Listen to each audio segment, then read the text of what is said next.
Well, ladies and gentlemen, the 11th APRU Population Aging Virtual Conference 2021, hosted by Faculty of Public Health Universitas Indonesia, 7 to 8 April 2021, is going to start in a few minutes. So, please be seated.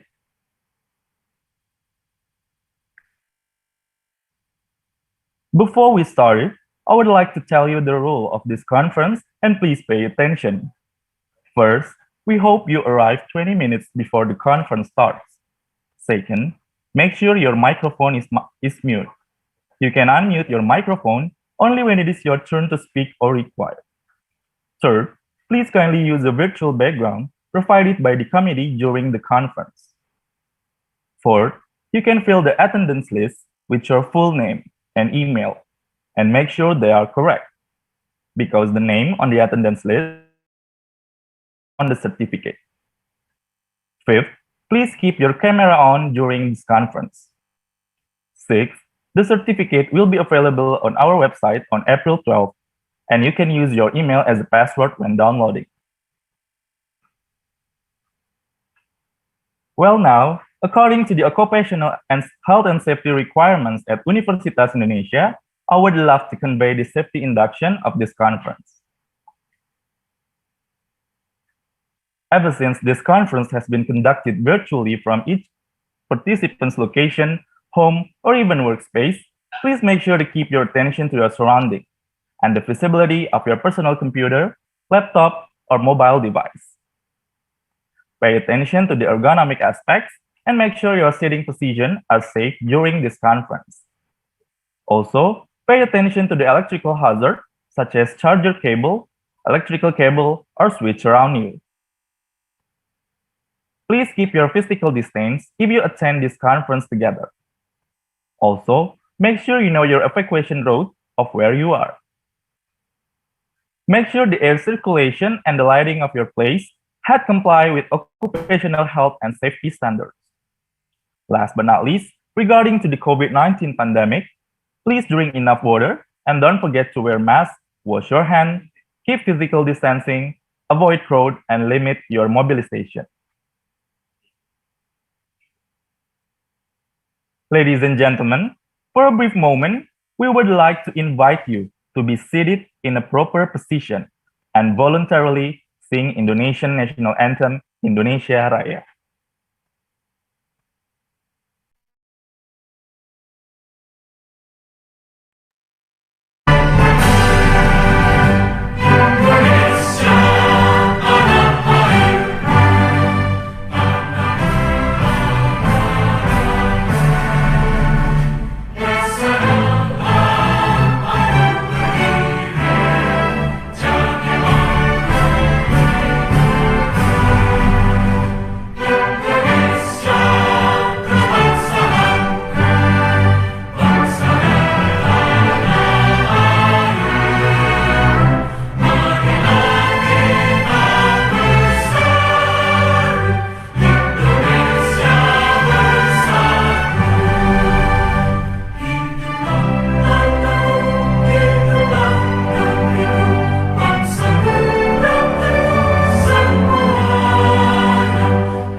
Hello and good morning, everyone.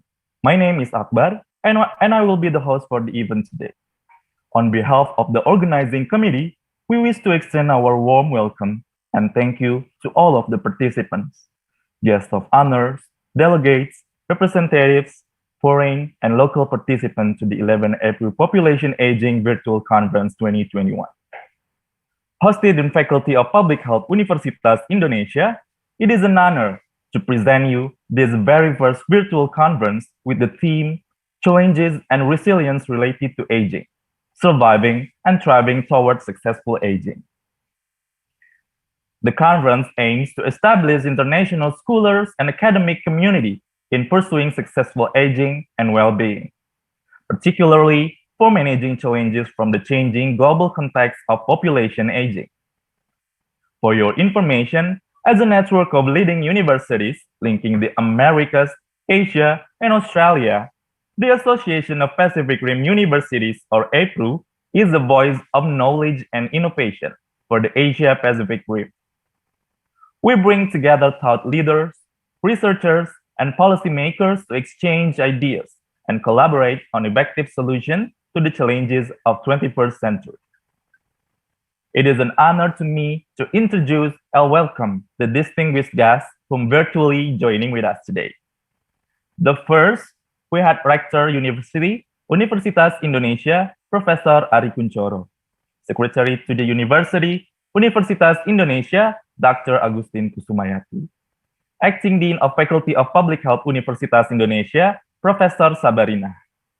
Secretary General of the Association of Pacific Rim Universities, Dr. Christopher Tremewan. Program Director of APRU Population Aging, Associate Professor Angelique Chan. Economic Research Institute for Asian, Keio University, Japan, Professor Hiroki Nakata. And also, we welcome all the speakers, presenters, and participants of the 11th APRU Population Aging Virtual Conference 2021.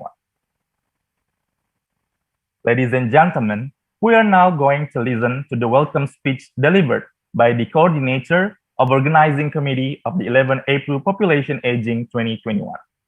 Without further ado, please welcome Professor Trihandini. Dear participants, speaker, and colleagues, good morning. Welcome to the 11th APRU Population Aging Virtual Conference. It is an honor for Faculty of Public Health Universitas Indonesia to host this event.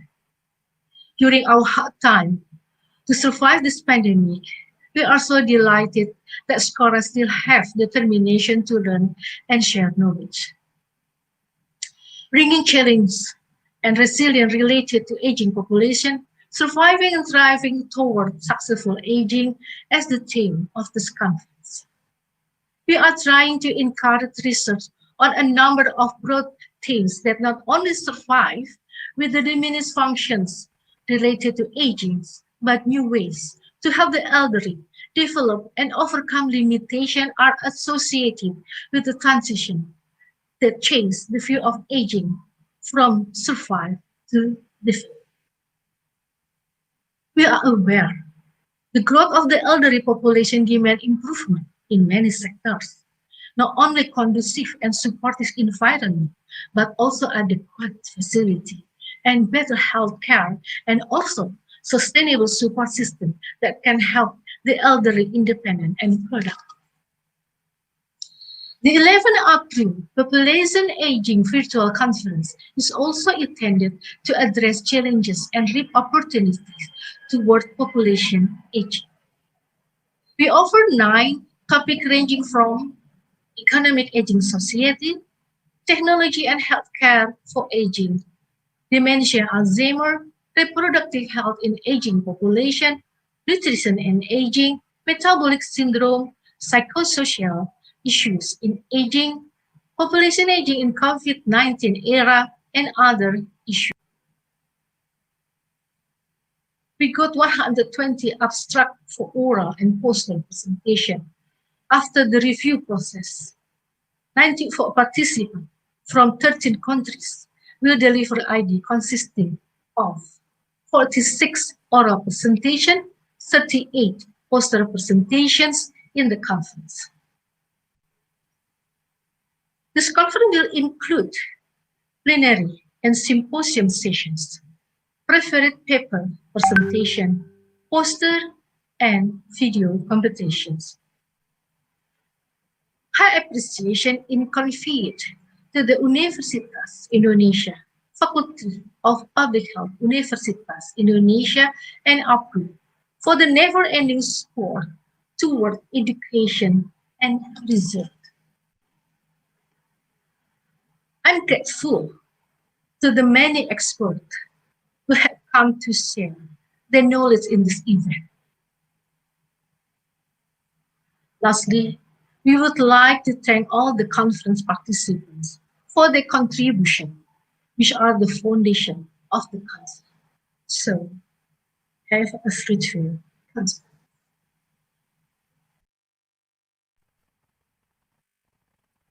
Well, thank you, Professor Trihandini.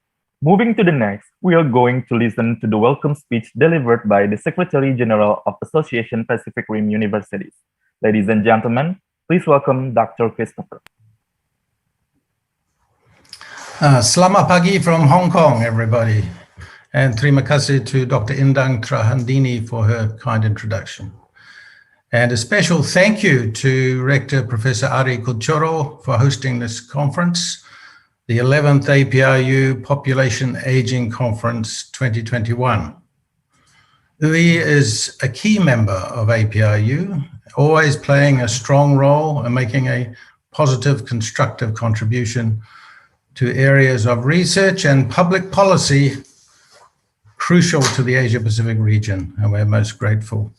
As you know, the theme of this conference is challenges and resilience related to aging population, surviving and thriving towards a successful aging. In other words, the conference focuses on new ways to enable our societies to view aging as a time of possibility and growth, even in a COVID-19 situation. To change the view of aging from survive to develop. So the conference objectives: to raise awareness of demographic shifts, to address the challenges and reap the opportunities of population aging, to provide policymakers with the evidence for policymaking, and to ensure the overall quality of life of people in this region. Those are very worthy objectives which we look forward to achieving at this conference. More than 160 registrants from over 13 countries and territories participating. The advantage of being online instead of a in-person event enables us to engage many more people and many speakers who are able to join this discussion from other places. And I understand that the best oral and poster presentations will be announced on the second day of the conference, as well as the winners of the video competition on the impact of pandemic COVID-19 on aging communities. So this challenge for students and young researchers is something that we all look forward to seeing the result. Now, for those of you who don't know APRU well, let me just make a very few comments of introduction, because the objectives of this conference align very well with our vision as a network of leading research universities across the Asia Pacific, around the Pacific Rim, as you can see on the slide, to bring together collaborations of researchers, educators, practitioners, and policymakers on effective solutions to the many challenges we face in common.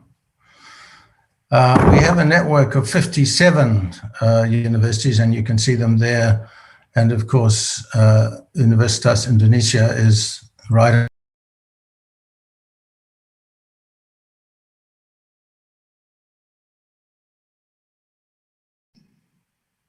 on the next slide. The first is shaping higher education in the Asia Pacific. We have a cluster of activities around that. Then we have another set of programs around creating global student leaders, and another about solving Asia Pacific challenges. And the fourth one, which doesn't have a label on it, is our interaction with the international policy community. So those gives you an overview, and you can go to our website for more detail. In terms of the solving Asia Pacific challenges, the next slide, it lists the challenges we face and the programs we have around them. So you can see Particularly, we focus on academic leadership by women in this region. We have programs also relating to digital economy, a cluster around global health, of course, and multi-hazards, the ring of fire and all the extreme events which challenge us. The Pacific Ocean, population aging, which is this webinar, and sustainable cities landscape and sustainable waste management. So in all these things, and especially in population aging and global health, we leverage the collective research and education capabilities of our members, including UI, and UI is a leader in Southeast Asia on this and has been an important contributor to our population aging program, as well as global health and many other projects for a long time. And again, we're most grateful for that. I welcome and thank all participants from our member universities and all expert speakers from, especially from Universitas Indonesia, National University of Singapore, the lead university of the Population Aging Program, international organizations, policymakers, and practitioners. And I want to thank again Rector Professor Ari Kunchoro and for his leadership and engagement with APRU. Our thanks also to Dr. Norutami, Vice Chancellor for Research and Innovation, and members of the Conference Steering Committee from the Faculty of Public Health for guiding and developing the conference, especially the Dean of the Faculty, Dr. Sabarina, and her colleagues. And thank you to the International Office as well for the long-term support of this initiative and of our other work. It is a pleasure to welcome you and also to thank the program director of this population aging program, Professor Angelique Chan, who has taken over the leadership of this important program since January. And also to note that one of the expert speakers we have is the previous leader, Professor Nakatani from Keio University, and to thank him for his service to the program. I welcome you all and wish you all a very worthwhile and enjoyable conference. Thank you so much. Thank you, Dr. Christopher. Well, now we're going to listen to another welcome speech given by the Acting Dean of Faculty of Public Health, Universitas Indonesia. Ladies and gentlemen, please welcome Professor Sabarina. Dear colleagues and participants, it is a great pleasure for me to welcome you to the Faculty of Public Health Universitas Indonesia campus.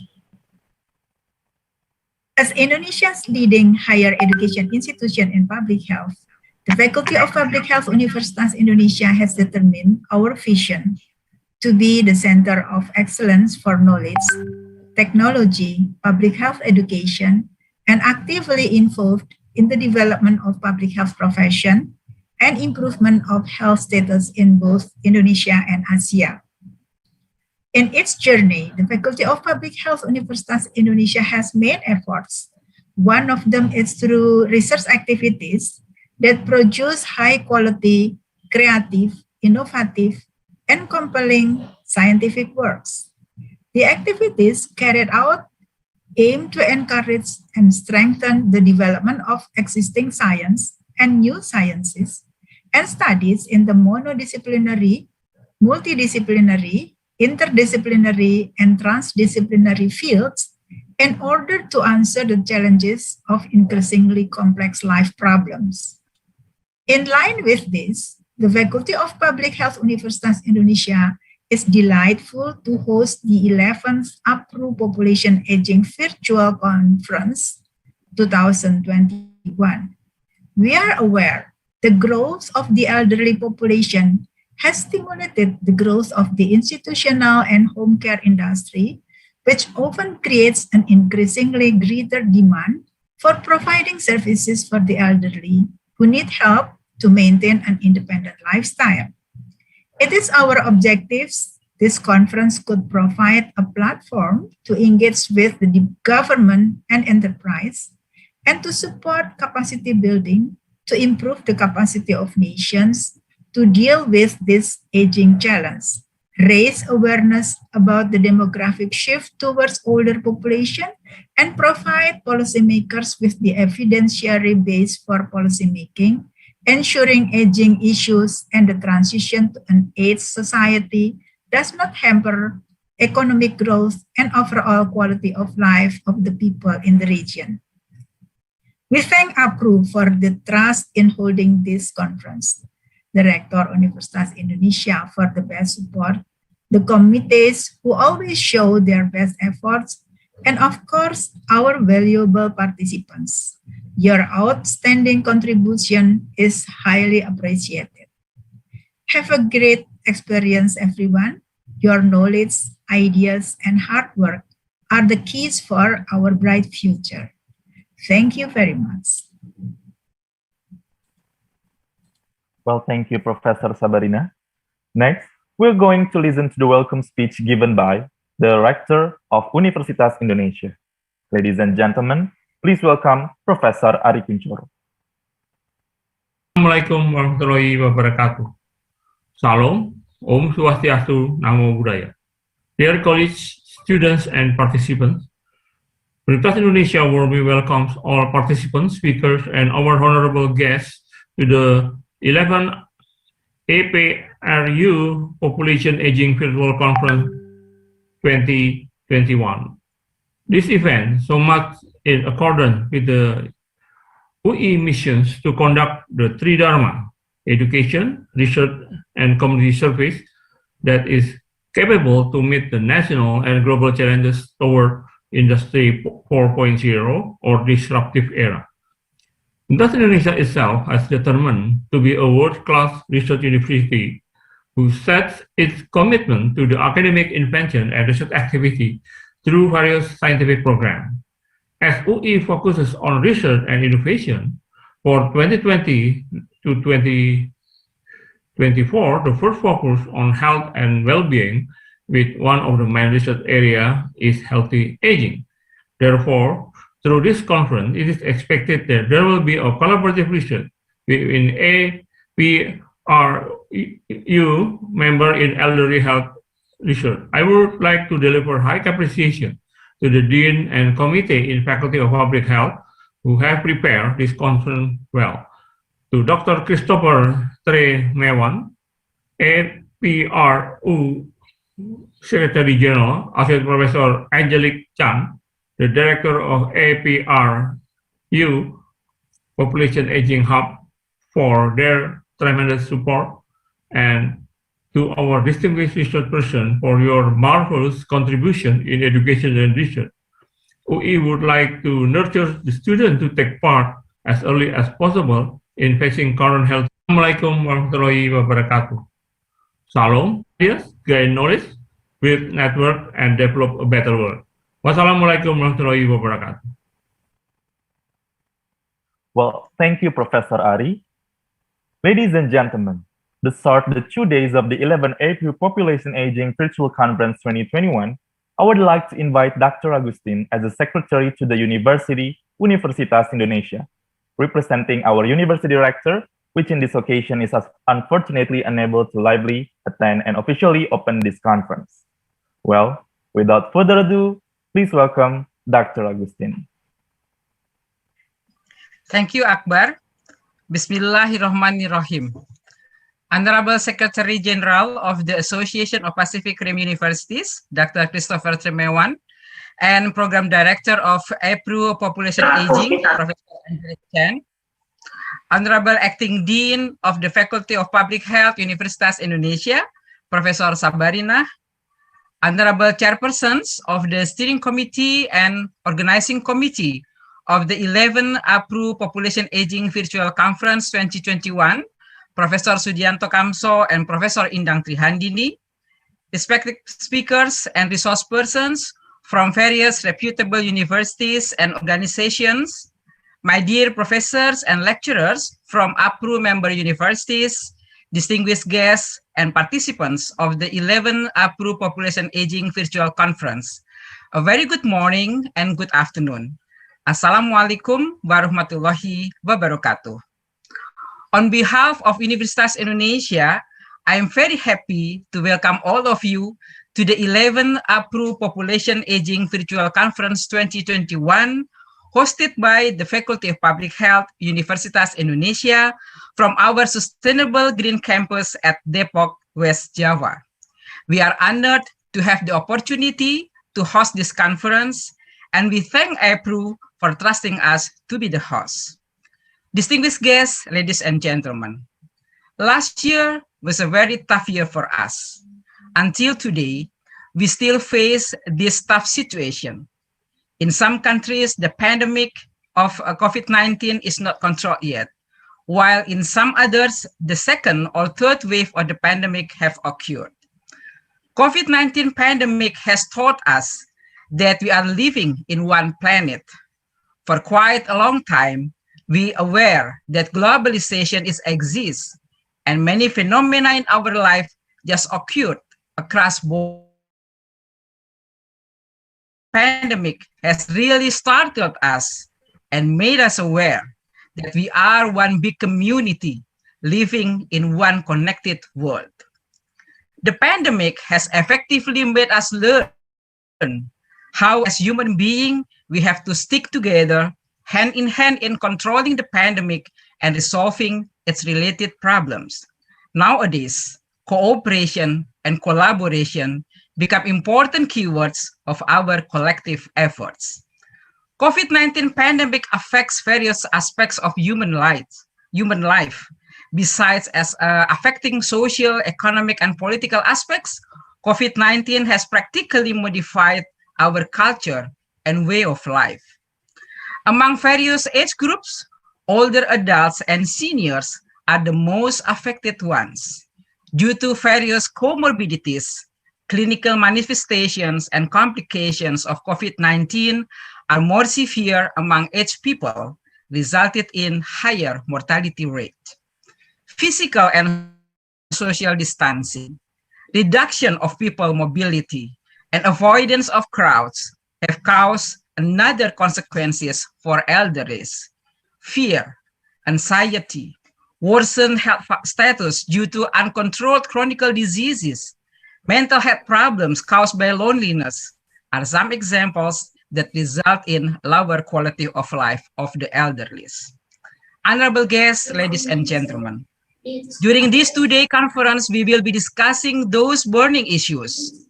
Scientists and professionals from various universities and institutions will meet and share their knowledge, experience, and inventions. We expect that this meeting of minds will result in new ideas and inspire us to invent new creations and innovations. We also hope that this conference will encourage us to build stronger cooperation and meaningful collaboration among APRU communities. Ladies and gentlemen, without any further ado, the grace of our God Almighty, I officially open the 11th APRU Aging Virtual Conference 2021.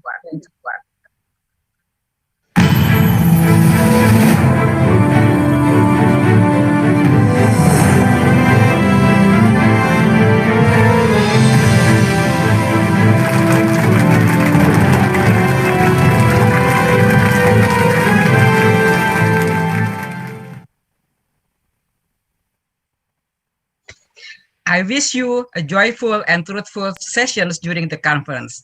May God bless us always. Thank you. Well, thank you, Dr. Agustin. Ladies and gentlemen, before we move on to the next agenda, shortly there will be a photo session. So, for those who still remain invisible, kindly please turn on your camera. Here.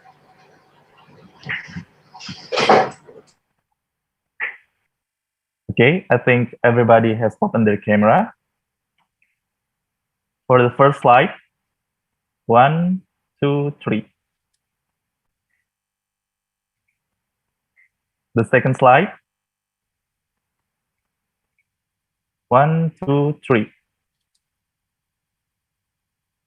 The third slide, 1, 2, 3. The fourth,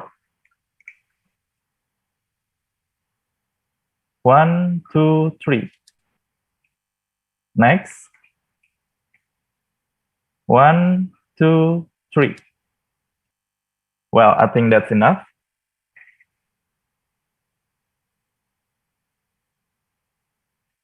Also, I would like to remind you, you can kindly fill the list of attendance of this conference at the link down the screen. You can also visit our poster presentation and video contest at the link down the screen. Well, we are now continuing our conference to the next agenda, that is to hear an introductory or a recognition speech about the APRU population aging, which will be delivered by Associate Professor Angelique Chan as the Program Director of APRU Population Aging.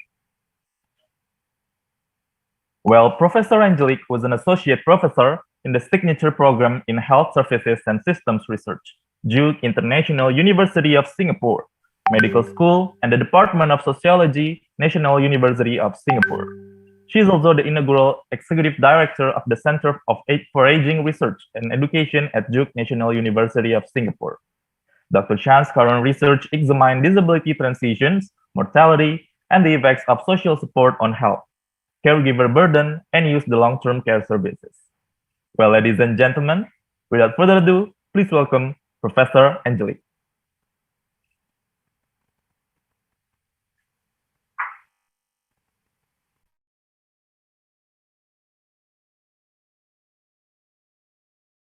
Okay. I'm so sorry, Professor. I think your microphone is still mute.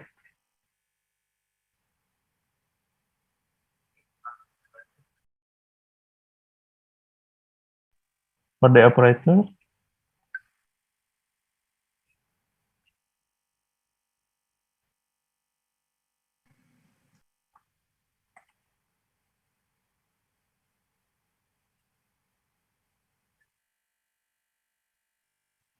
We're so sorry. Please wait a minute. Okay. Yeah. Okay. Could I have my slides back up?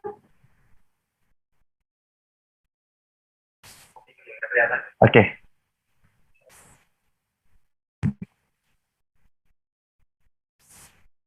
Is that all right now? Okay, you can continue, Professor. Okay.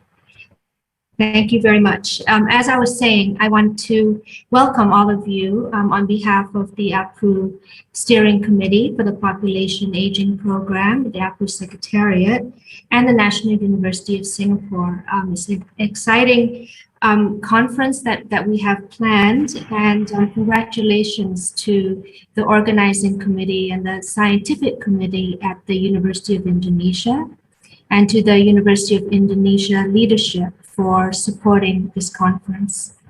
I'm just going to say a little bit about population aging generally and how we've been thinking about it from a research perspective, at least in the among colleagues in Singapore and internationally as well.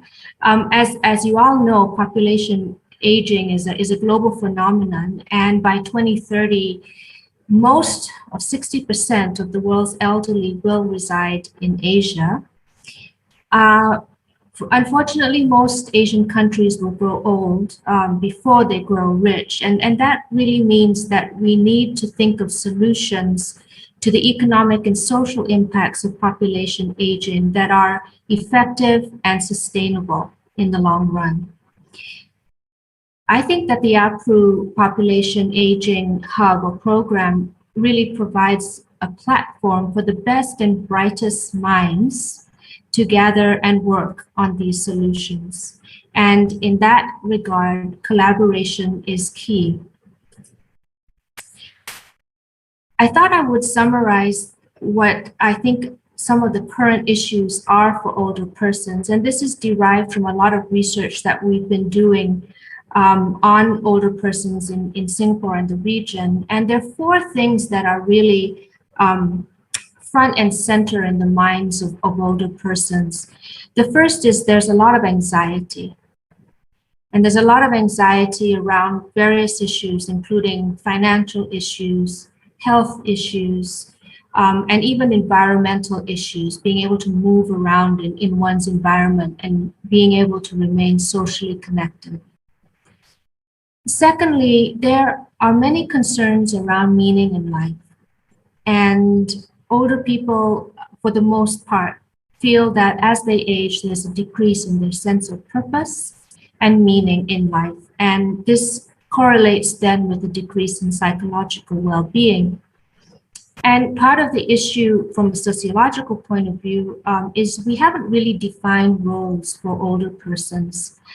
We've got roles worked out all the way to about age 65, but between 65 and 85 or older, there is no set role for an older person. We've yet to develop that. The third issue that is frequently raised is concerns around becoming disabled, becoming ill. And disability, is a major concern and encompasses issues around metabolic syndrome, management of NCDs, around frailty and falls. And these are issues that we'll be learning about in the conference. And it's linked very much to the last concern, and that is who will take care of me. I think a lot of older people in this current time with smaller families and migration worry about their care at older ages. So how can we think about this? One of the conceptual frameworks that's been gaining a lot of traction recently is this life course perspective. And the idea that what you do early on in your life really impacts how you grow old. And what it means is that for those of us who are interested in successful aging or healthy aging, we can think of intervention points earlier on in the life course. Not intervening only when a person is over 60, for example, but intervening much earlier on in the 20s, 30s, 40s. So I thought I'd go through each of those major concerns, those 4 major concerns, and just sort of give examples of how earlier in one's life course, one might be able to intervene and alleviate some of those concerns at older ages. So the first example I gave you was about anxiety. And so let's take anxiety around financial well-being in old age. Perhaps if there was better financial planning at earlier ages in one's life, you would have less anxiety at older ages. Upgrading one's skill across the life course may also enable one to be more employable at older ages. And lifelong learning is another way in which one can equip oneself to be more financially viable at older ages. All of these are much easier said than done, and perhaps we'll discuss some of this today and tomorrow. Achieving meaning and purpose at older ages. Some of the research has shown that volunteering and lifelong learning are associated with better health outcomes, both physical and psychological. They are associated with delay in onset of dementia as well at older ages. So perhaps we can think about building the interests and capabilities of individuals to volunteer, continue to learn across their life course to predict better health outcomes at older ages. Delaying disability onset, that's a very big topic. Individuals can think about health prevention measures early on in their lives. And we need to also understand that the intersection between the mind, the psychological, and the physical is something that we need to address, pay more attention to in the coming decades. And I think the COVID-19 pandemic has shown us how the physical or mental health status can be directly linked with physical health status at any age, and maybe even more so at older ages. So paying attention both to mental and physical health will be important over one's life course. And finally, how do we enhance caregiving? I think psychologists and sociologists have their work cut out for them here. From a sociological point of view, maintaining one's social convoy, that is one's group of friends across one's life course, or at least maintaining a social support system across one's life course, and good quality intergenerational family relationships will increase the odds that you have a caregiver in your old age.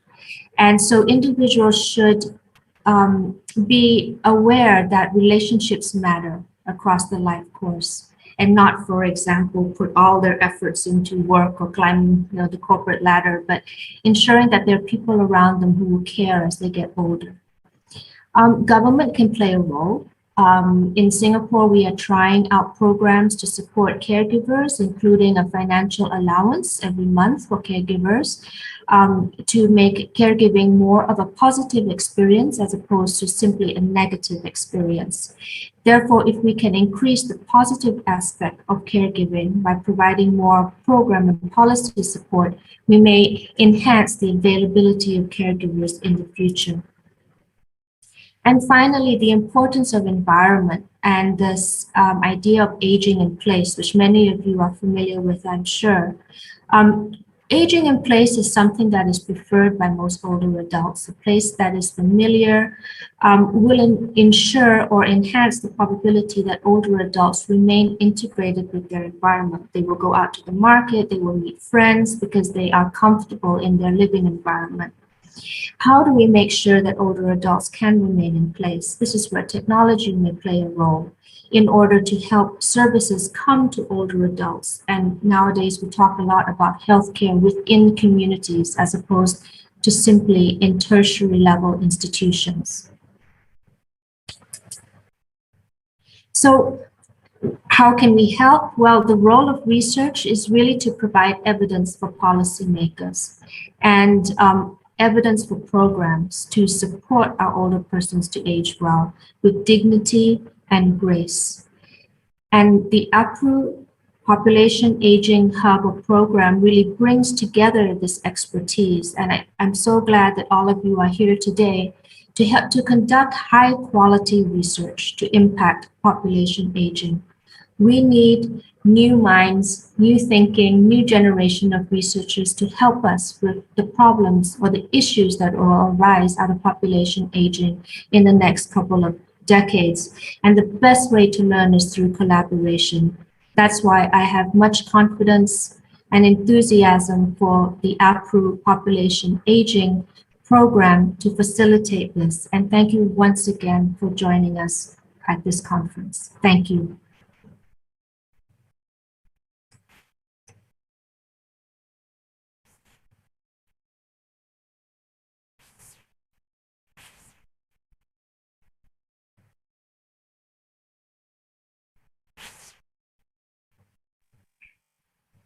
Well, thank you, Professor Angelique, for your enlightening deliverance. Ladies and gentlemen, moving to the next, we will hear a keynote speech from Professor Hiroki Nakatani from Economic Research Institute for Asian, Keio University, Japan. He was a project professor at the Global Research Institute of Keio University and invited professor at Osaka University Postgraduate School of Medicine. He is also a senior advisor, Economic Research Institute for Asian and East Asia, an immediate past director Hub on Population Aging, Association of Pacific Rim Universities or APRU. Last but not least, he is a member, Board of Director of National Center for Global Health and Medicine, and Director of Human Resource Strategy Center for Global Health. Well, without further ado, please welcome Professor Nakatani. Thank you, Mr. Moderator, Akbar, for your kind introduction and long reading of my title. Thank you very much. Honorable leadership of University of Indonesia and APRU Secretariat, Dr. Angelique Chen, colleagues, and ladies and gentlemen. I thank the organizer for inviting me as a keynote speaker at the 11th APRU Population Aging Virtual Conference 2021. I am delivering this keynote speech from Tokyo, Japan, where at the back, a sakura blossom is very beautiful. As moderator introduced you that I have small office in the Economic Research Institute for ASEAN and East Asia based in Jakarta. So I'm very much looking forward to visiting your campus very soon after the border is reopened. My contribution is substantial one, and also to avoid headache of moderator to keep my time. So I prepared 20 minutes video so that I will ask Secretariat to run the video, and that is my contribution. I thank you.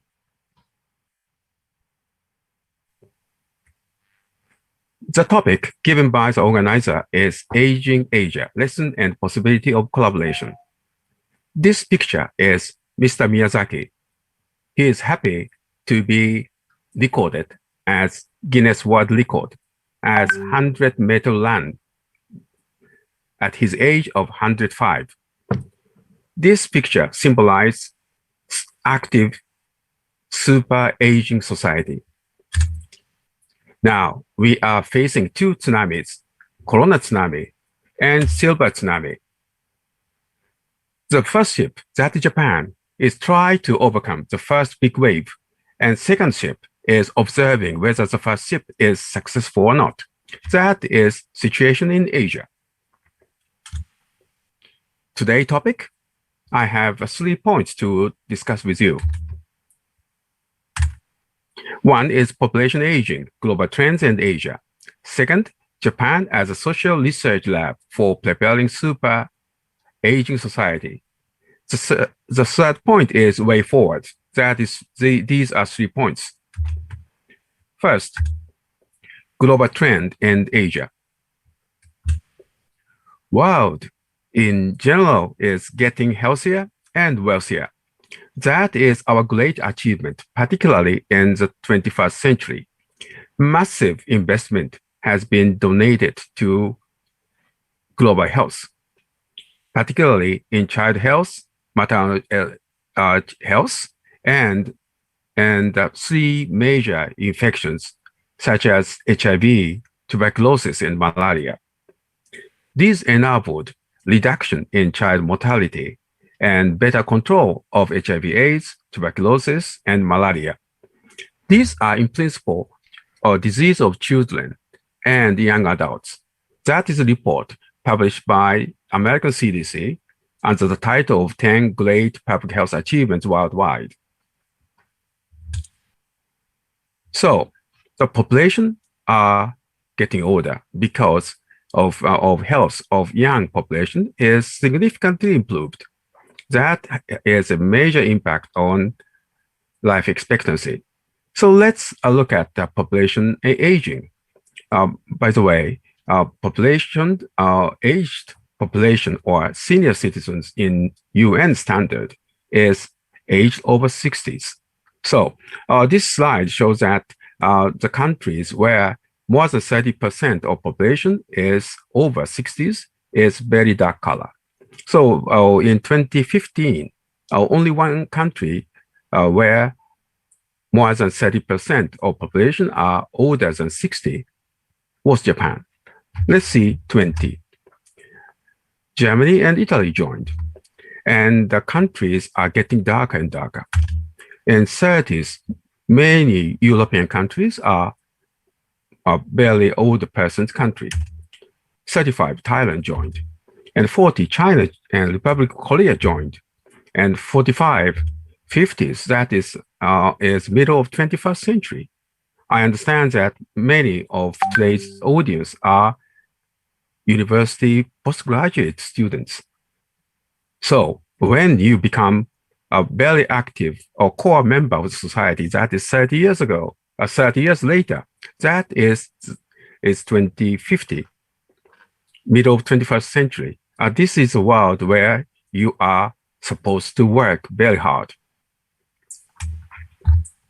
So, and Singapore countries, Iran, Thailand, and Chile are countries of senior citizens in that case. But speed and timing of aging is different by country. Do you know that the word of doubling time, that is the duration of years that population age over 65 exceeds 7% to 14%. How many years it took? France took nearly a century. And the United Kingdom and Canada and the United States is about half century, and Japan is quarter century. But other Asian countries, Singapore, Republic of Korea, China, Thailand, Vietnam, and Indonesia, the speed is different, but oftentimes that is shorter than Japan. Singapore took only 20 years, Republic of Korea and Vietnam took 15 years, 18 years, excuse me. Therefore, aging is very challenged in terms of future. But already, if you look at absolute number of senior citizens where they live, global average of population age over 60 is 12.7%. But the population size is huge in China and India, where percentage is low, but base is very large. So absolute number is concerned. China is the largest home of senior citizens, followed by India, United States, and Japan. And Indonesia is placed at 8th place globally. And also I learned that His Excellency Joko Widodo, President of Indonesia, is joining Senior Citizens Club this year. He was born in 1961. Second topic, Japan as a social research lab for preparing super aging society. Yes, we are progressed in demographic change. And this is population of Japan. And since 2005, our population is gradually declining and accelerates that decline speed after 2030. Look like this. But if you look at this, of a pink color portion, that is over 65. The absolute number doesn't change so much. But proportion of persons over 75 is growing until it's stabilized in the middle of 21st century, when ratio of population age 75 and over reached 25% of entire Japanese population. But drastic change part is this is blue part. That is the population of 15 to 64. So young population or working population is sharply declining. That is our challenges.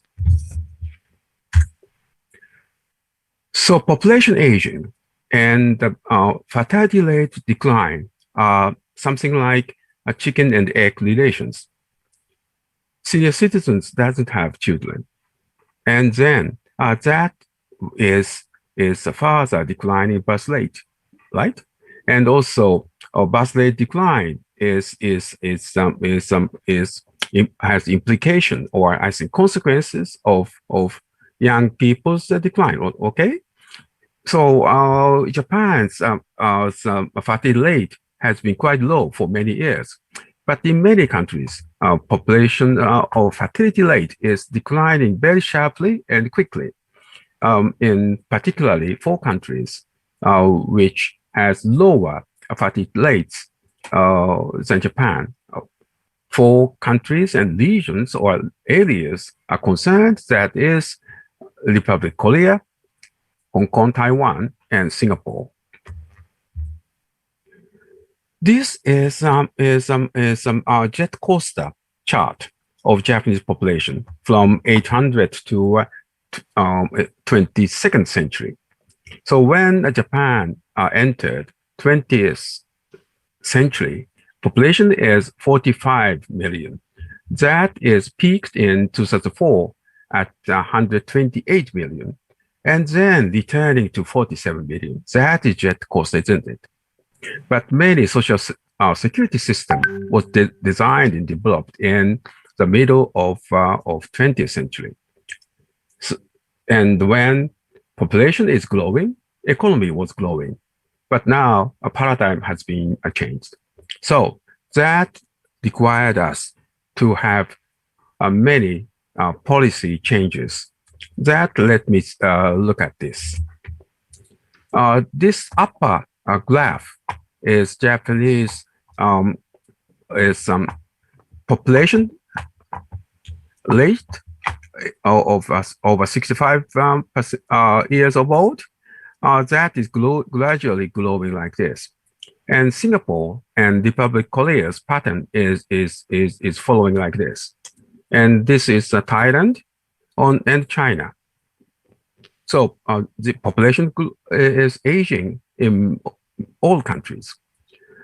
But Japan started to look at future aging society. So we start quite early to prepare for that. 1982, Elderly Health Act that tried to make senior citizens healthier. And we started Gold Plan. That is systemic expansion of nursing care facilities and functions, which enabled introduction of long-term care in 2000. After that, many reforms has been made.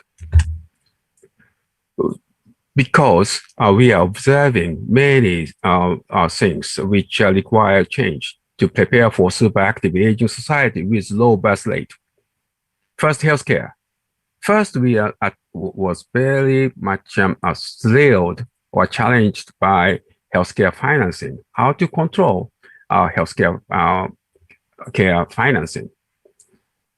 So many we are trying to shift from acute care disease to chronic conditions, particularly cognitive and mental health care, and managing incidents to life course and social determinants of health. And society-wise, family size is declined. So we need to change that. We cannot expect much from family support. And also aging is becoming challenge in urban areas because I think rural aging is already quite matured. Infrastructure paradigm need to change. And also a lesson of COVID-19 is vulnerable population, particularly senior citizens, must be protected more. But at the same time, that is influencing to birth rate. So maybe implication of aging, that may be other challenges in the future. So in short, we start from financing issue of healthcare for senior citizens, but that leads to change and reform of healthcare. And then we need to have more attention to welfare services and long-term care. And also we need to be more careful and more investing for child and maternal health and these areas. But we are always reminding that what we see as challenges or problem is service of receivers of such welfare and health service for senior citizens. Japanese life expectancy is man and woman averagely roughly 85. So after becoming senior citizens age 65, 20 years, but these are heavy user of welfare and health service is only last 2 years. So out of 20 years, 2 years are heavy users, but 90% of these are silver ages. Our populations are workers, investors, customers, and provider of social capitals. Let these people through life is not silver, but turn to be gold. That is our objective. So silver's industry is growing, but the market size of silver industry is medical care, pharmaceutical services is about 35%. Long-term care and related services, 15%. Other 50% or half is consumer goods and services. These silver service, if they are a productive industry, they can contribute by tax to the government. And government supplement this tax income to social security and provide it to senior citizens. They have more purchasing power of silver industry services. That is good circulation. That is what we are aiming for. So many Japanese products and services are being developed in healthcare field. This is combination of low invention surgery. That combination of laparoscopy plus Da Vinci surgery assistive robot. And the second, this is high-tech screening and personalized preemptive prevention to detect early signs of diseases. And then healthcare technology is coming out of doctor's office and hospitals. This is in investment bank office where senior citizens is making investment decision after confirming that her cognitive function is all right. That is AI assistive question and answer tools are used. And welfare services, nursing care bed is now available quite in homes that enables to lie and stand up very easily. And then this construction workers is carrying 15 kilogram of cement package using that a lumbar assisted robot. That robot is available in Japanese Amazon now.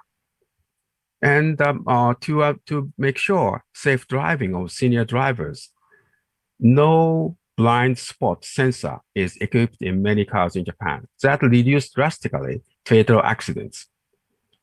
Ministry of Health and can offer policy design for health insurance and long-term care.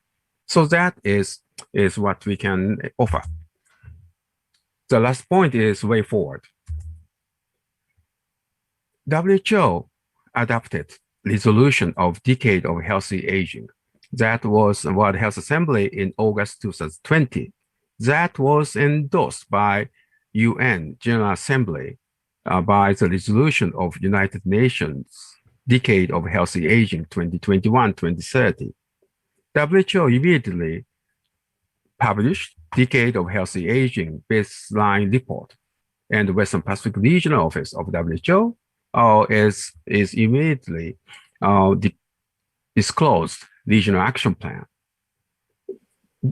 In principle, WHO's approach has two pillars. One is integrated care for old people, ICOP. Other one is iCare, integrated continuum of long-term care. Supposedly, this part is focusing on long-term care financing, including possibility of long-term care insurance. But presently, they are focusing prevention and managing of COVID-19 across long-term care services. And this is a regional action plan for healthy aging for the Western Pacific.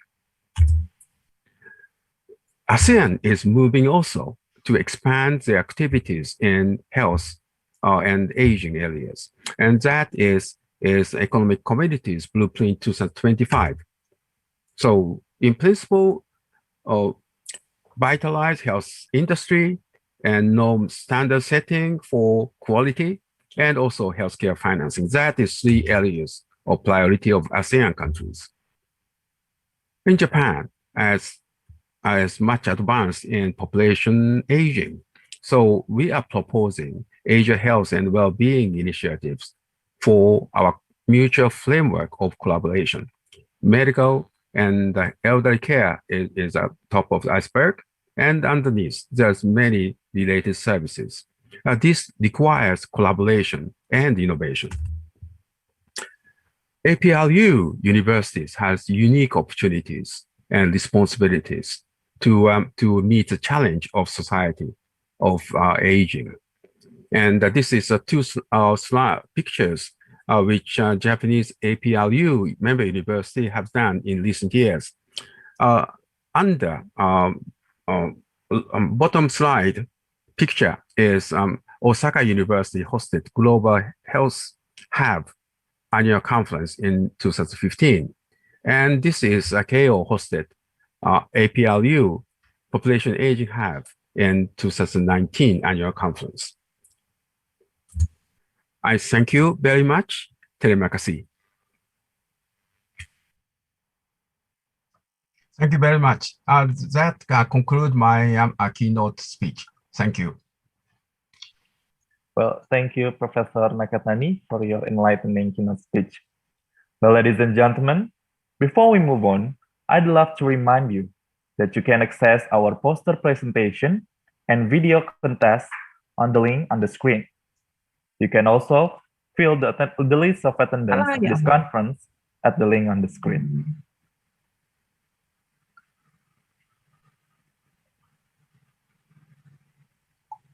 Well, we are now continuing our meeting to the next agenda, which is a plenary session.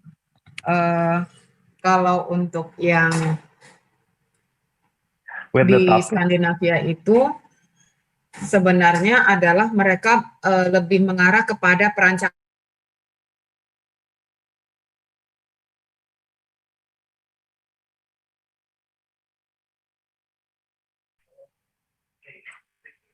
well, so sorry for the technical disturbance. We're now continuing our conference to the next agenda, which is plenary session with the topic metabolic syndrome. There are also three speakers who are already joining with us virtually.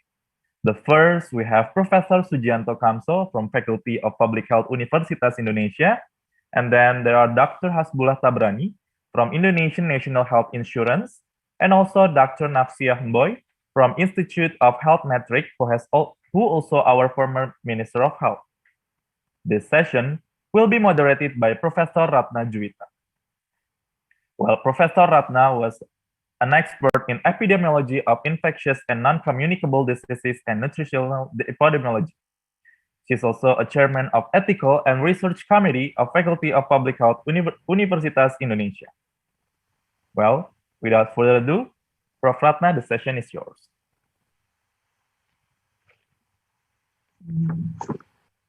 Assalamualaikum warahmatullahi wabarakatuh. Selamat pagi, good morning, and salam sejahtera. Welcome to the plenary one session about metabolic syndrome. I'm Ratna Juwita, will be the moderator of this session. As we know, during the past decade, rapid economic growth, change in lifestyles, and longer life expectancy have led to an increasing worldwide geriatric population. Because of this aging, population disease such as the prevalence of metabolic syndrome become increasingly apparent, especially among the elderly.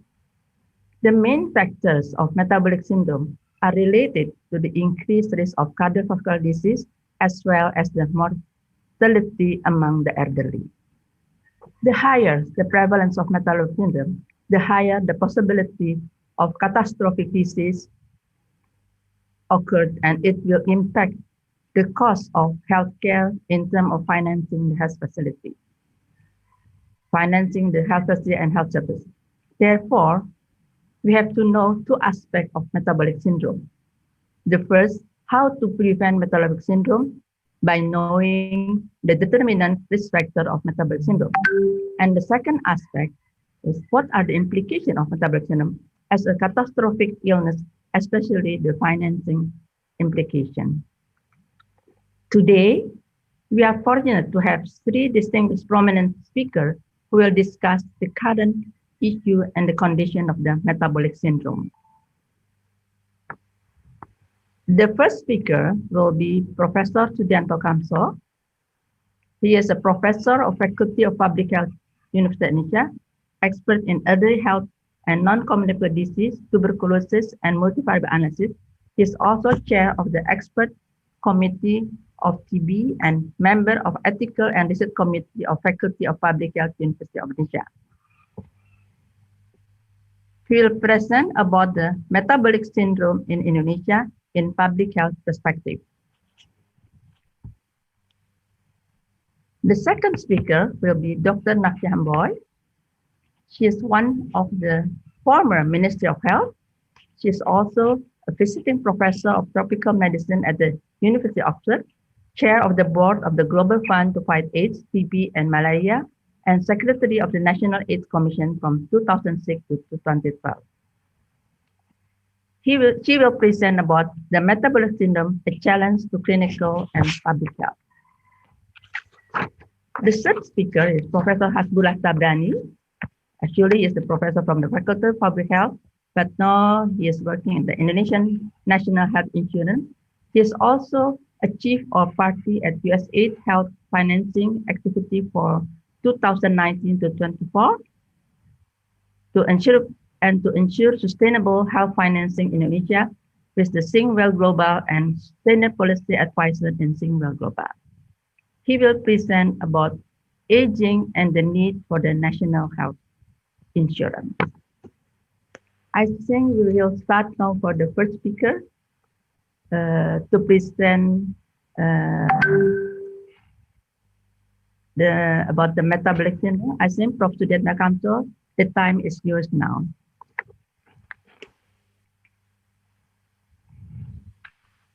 Yeah. Thank you, Chair, Professor Ratna. And thank you to the organizing committee that invite me to join in this international conference. Ladies and gentlemen, my presentation, the title of my presentation is Metabolic Syndrome in Indonesia in Public Health Perspective. Next slide. As we know that available data on CVD, cardiovascular disease risks among Indonesian age population are limited. Despite the fact of the importance of this data for preventive measures.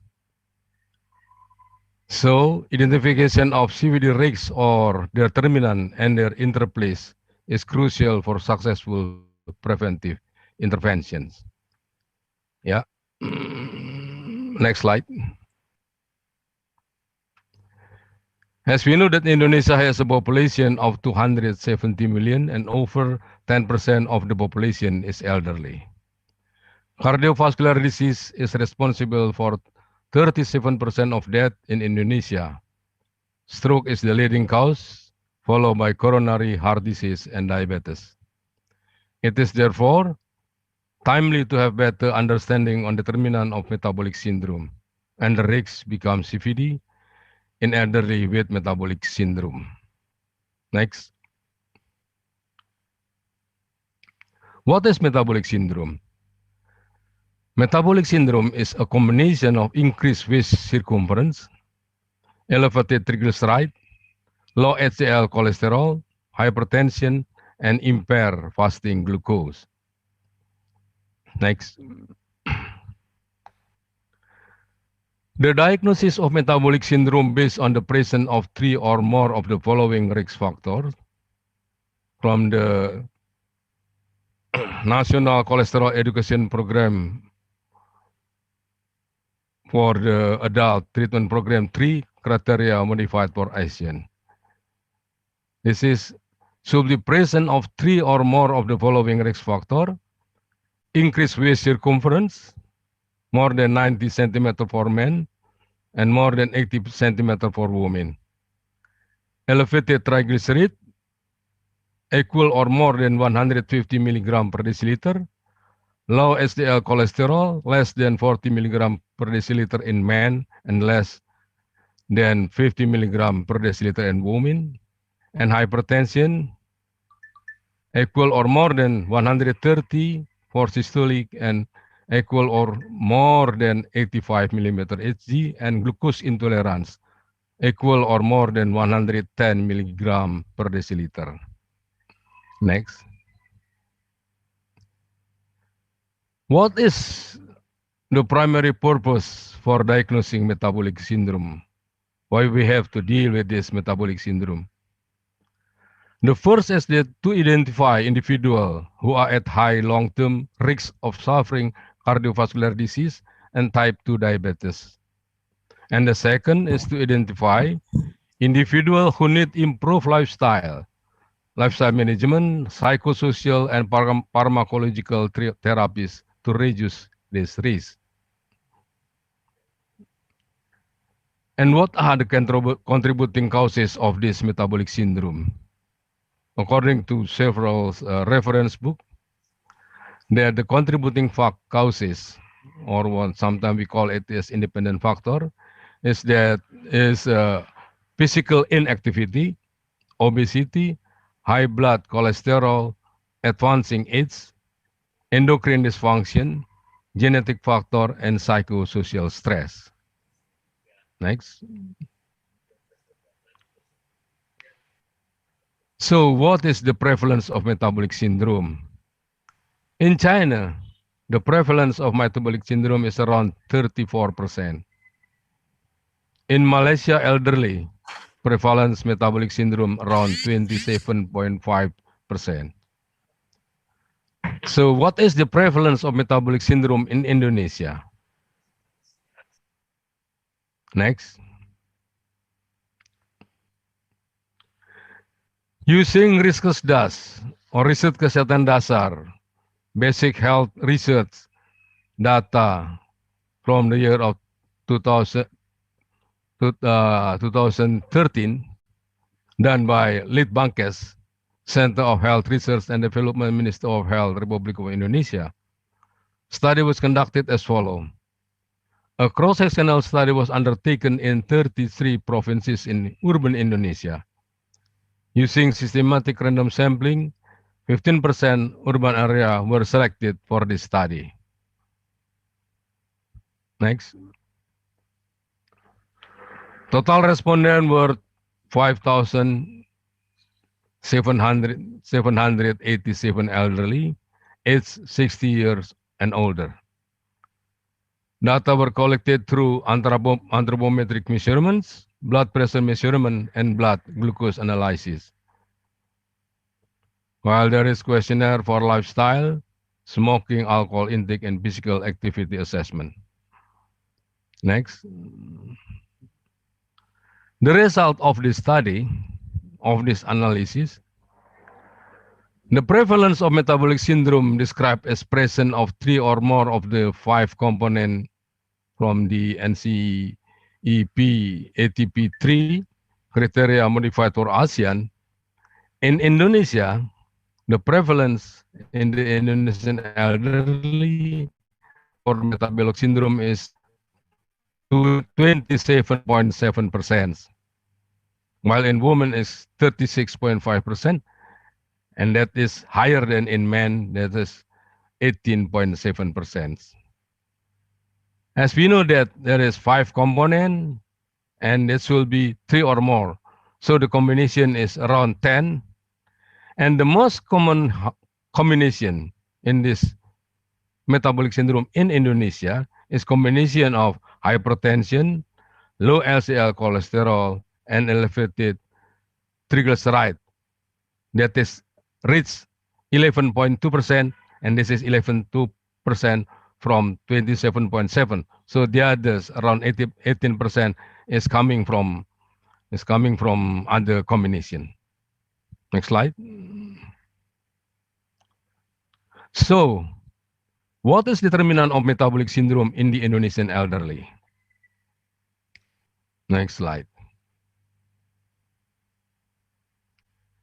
Determinant of metabolic syndrome in Indonesian elderly and the Indonesian elderly. This is analyzing using logistic regression analysis. We see here that some independent variable coming to be the independent variable for the metabolic syndrome. The first is BMI. In category 25 to 29.9, the odds ratio is 3.8. For BMI equal or bigger than 30 kilogram per meter square, the odds ratio is 6.6, and the other confounding variable is total cholesterol, sex, and physical activity. Next slide. So, table 1 just now show that determinant of metabolic syndrome in the Indonesian elderly were body mass index, adjusted for total cholesterol, physical inactivity, and sex. Next slide.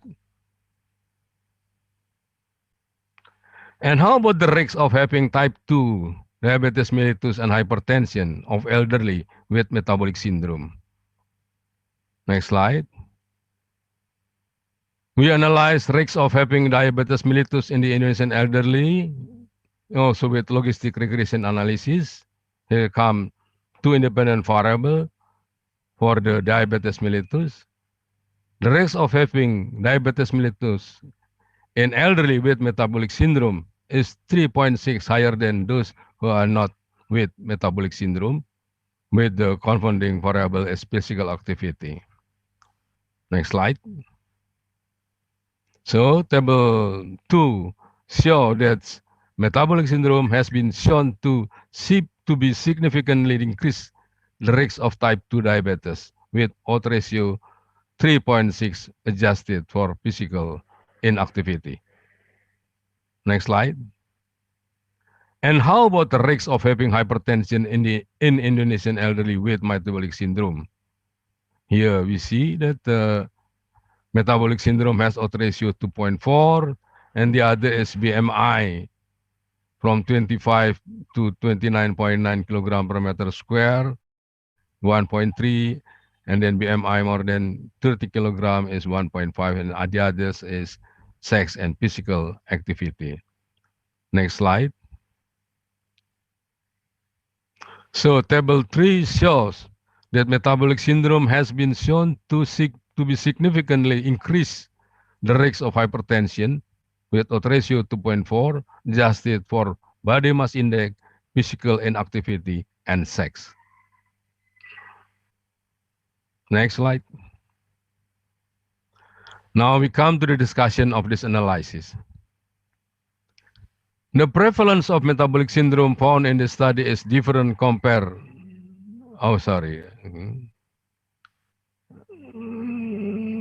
Is this the first? Yeah. Come back to now. Okay, just this.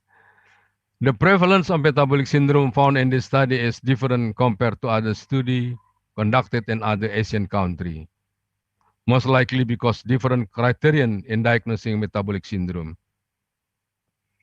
Study in urban Korean population showed the prevalence of metabolic syndrome was 16% in men and 10.7% in women aged 30 to 80 years. The prevalence in postmenopausal women in Thailand is 29.37%. But in Malaysian elderly, the prevalence is more or less the same with condition in Indonesia, around 27.5%. Next slide.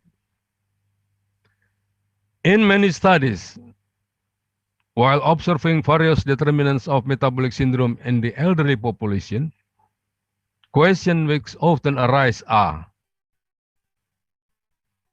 what are key factors determining the occurrence of metabolic syndrome?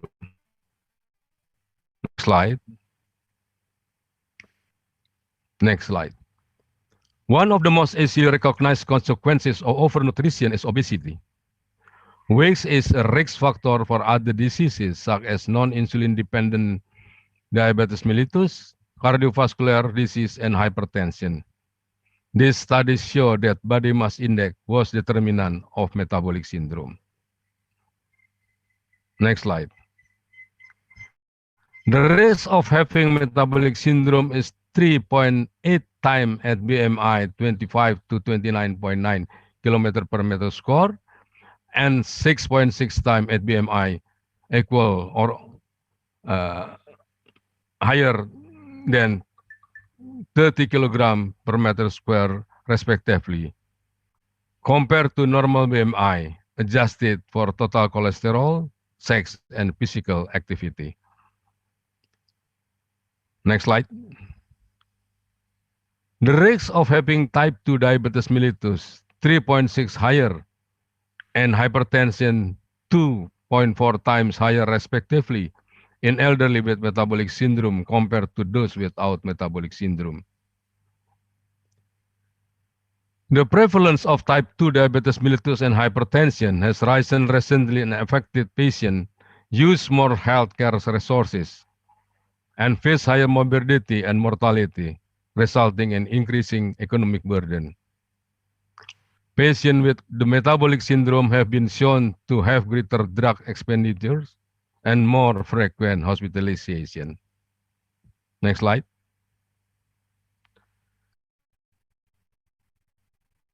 conclusion, there is much more that needs to be learned about metabolic syndrome. But the fact that the syndrome has emerged as a problem indicates the importance of the problem. It is therefore becomes the responsibility of not only healthcare providers, but society to stress the importance and maintenance of an optimal body mass index. Next slide. Elderly with one or more combination of metabolic syndrome component will have higher risks of serious cardiovascular disease. Public health implication of this problem is that detection program on the component of metabolic syndrome and body mass index is really urgent. Next. And I come to the recommendation of this study, of this analysis, that we think a multi-center study with the prospective cohort design at the national level of or among APRU countries is needed to improve the prediction of what percentage of elderly people with metabolic syndrome will develop cardiovascular disease and after how long. Next. I thank you for your attention. Thank you very much.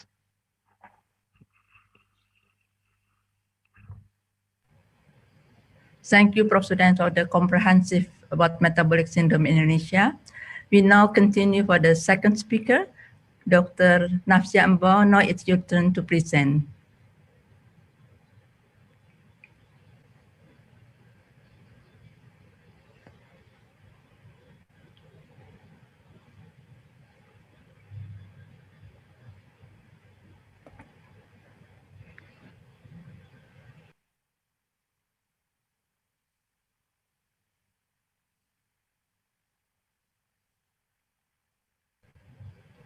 It's You still okay. Unmute.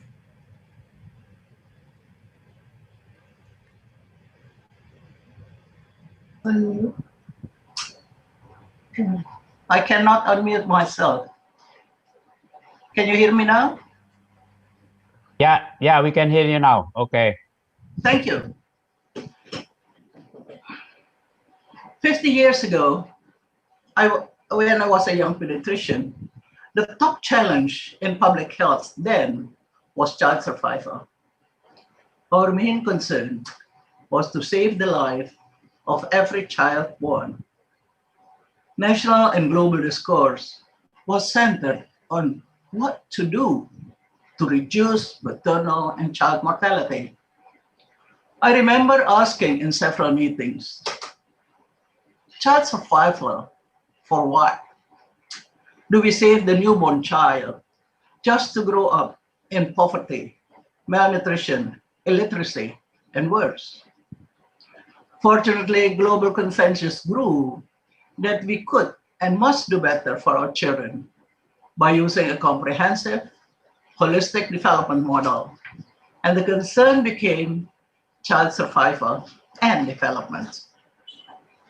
Around the Pacific Rim, most countries have reduced maternal and child mortality dramatically and extended life expectancy. Today, we are no longer concerned with just adding years to the lifespan, but as the theme of our meeting emphasizes, surviving and thriving towards successful aging. I appreciate and salute the organizers for highlighting this issue, as it directly affects me and so many of my generation. Where are we now?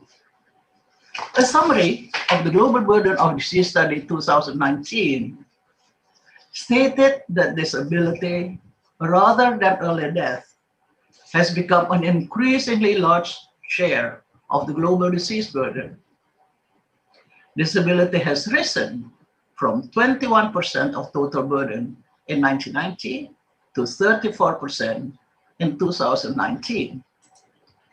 Other results of the GBD 2019 found a steady rise in non-communicable diseases and related risk factors over the past 3 decades, and that collectively, metabolic risks, including high BMI, triglyceride, blood sugar, and blood pressure, and low HDL cholesterol, are responsible for nearly 20% of total health loss worldwide, up from 10.4% of total health loss in 1990. And in 11 countries, more than 50% of deaths are due to NCDs, including in 2 APRU countries, Singapore and Australia. My friends, this is a challenge to which we must respond in order to reduce the burden of disease and improve the quality of life for all, especially senior citizens.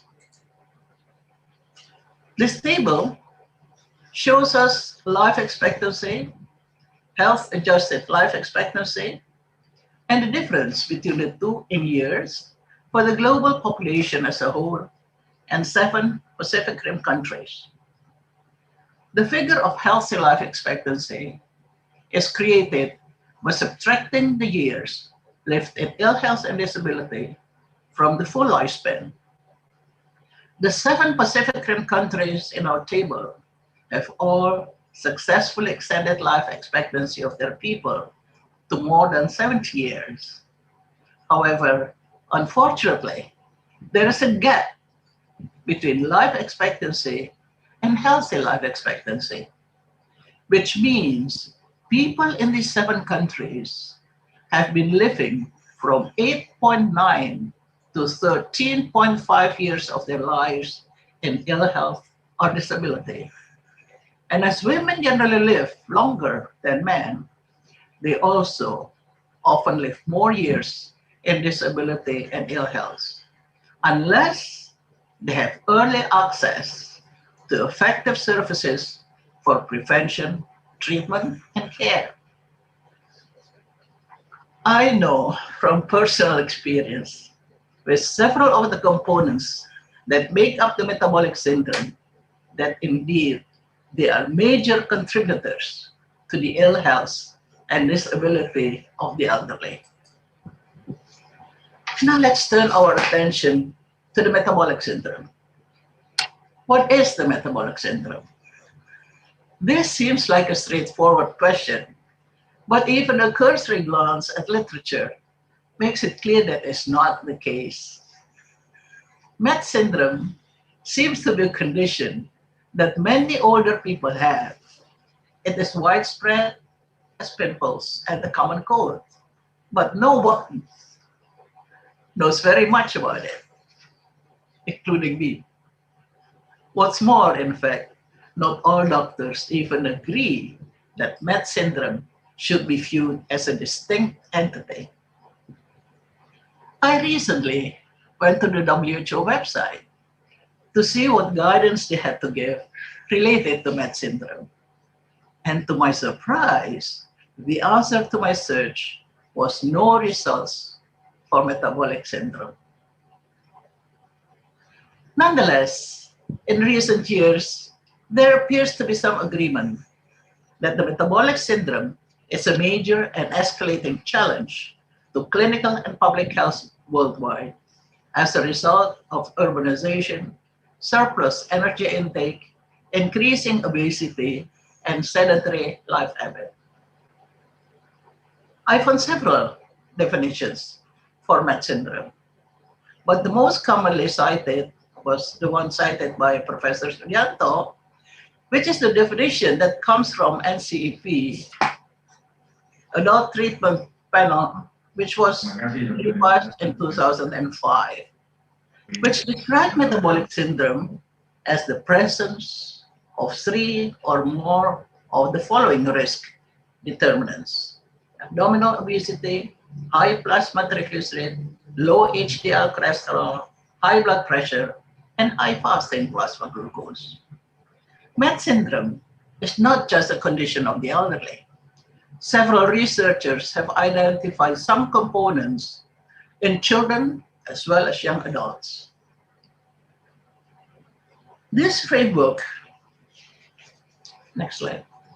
This framework provides a working understanding of Met syndrome and its interaction with 3 non-communicable diseases: cardiovascular disease, cerebrovascular or stroke, and type 2 diabetes. On the left are selected metabolic and behavioral risk factors, most frequently mentioned as components of Met syndrome. While each component can cause health problems on its own, a combination of them significantly increases the risk of having the 3, having cardiovascular, cerebrovascular, or type 2 diabetes. This way of looking at Met syndrome highlights many points where interventions could be considered to interrupt the continuum between risk, NCD, and premature death or disability. With improvement in health services, earlier and better diagnosis and management of the risk and treatment of the NCDs, patients can live longer and have better quality of life. Unfortunately, others who do not have access to adequate health information and services may continue lives of ill health, disability, and unnecessarily premature death. So, what needs to be done to reduce the burden imposed on the elderly by Met syndrome? It is clear that the first priority needs to be much increased prevention and better monitoring of risk factors throughout the life cycle. The mechanism for most disease and injury prevention is through modifying risk factors, vaccination, and managing the social disturbance of life, of health. And related to Met syndrome, a healthy lifestyle throughout the lifespan with good diet and physical activity will help maintain healthy weight and normal blood pressure, blood sugar, triglyceride, and cholesterol. Overweight and obesity can easily be recognized from childhood, while blood pressure, blood sugar, cholesterol, and triglyceride can and should be monitored in adolescents, young adults of reproductive age, most post-reproductive adults, in the workforce and retired, and finally in the elderly.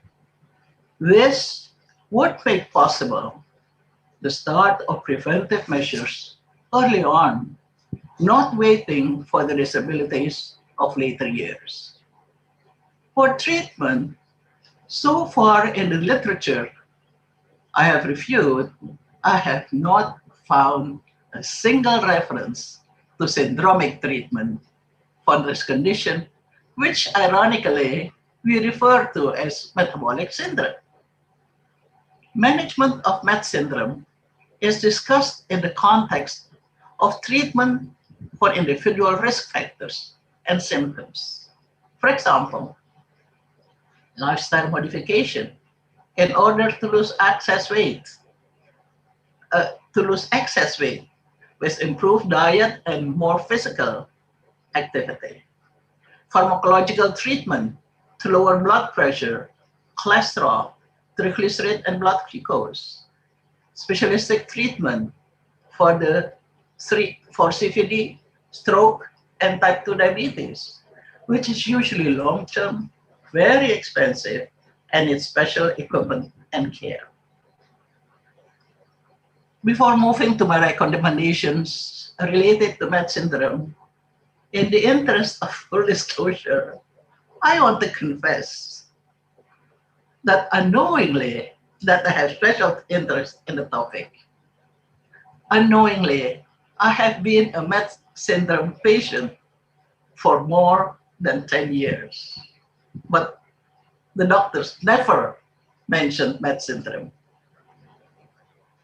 You can see from my participation here today that Met syndrome by no means demands retirement from active life, even at the age of 80. But I can tell you, it certainly complicates it. The recommendations to come reflect that personal experience as well as what I've read and heard from other people. Let me close with recommendations in three broad groups related to leadership, health services, and last but not least, APRU. Leadership. This field needs consolidation and systemization of knowledge and experience. Common guidelines and standards are needed for health promotion, prevention, diagnosis, and treatment of Met syndrome at all ages, particularly in the elderly, where Met syndrome is most often found. My challenge to the APRU community is, how can you help in your respective countries through advocacy, education, and research to highlight and move towards resolution of this leadership challenge? Health services. Building on what I have already said about the need for much improved monitoring, prevention, and treatment, I recommend increase in the training of healthcare providers, particularly at the primary level, to recognize that they need to be frontline workers against Met syndrome in their patients and communities. It needs to be clear to all that the syndrome and its disastrous impact on people's health is not exclusively field of specialists. This message needs to be delivered clearly and frequently through the work of medical schools, schools of public health, and university health systems. Now, last but not least, for APRU, I have three recommendations. One, theoretical, operational, action research, multi-center, as Professor Dianto has proposed, about the Met syndrome and its impact on those who are affected, especially older people. Research should not be limited to the world of science and medicine, but the holistic, comprehensive, humanistic, and take into consideration variables such as age, gender, ethnicity, and geography, which have already been shown in research to influence Met syndrome and its health outcomes. The second, I would request or recommend special research to pharmacological treatment of the elderly, particularly those with multi-morbidity like Met syndrome, like me. Identify and clarify side effects of medication taken long-term, interaction among multiple medications prescribed to elderly patients with Met syndrome, effective communications with the elderly and their caregivers about medication, long-term side effects, and options to avoid or mitigate them.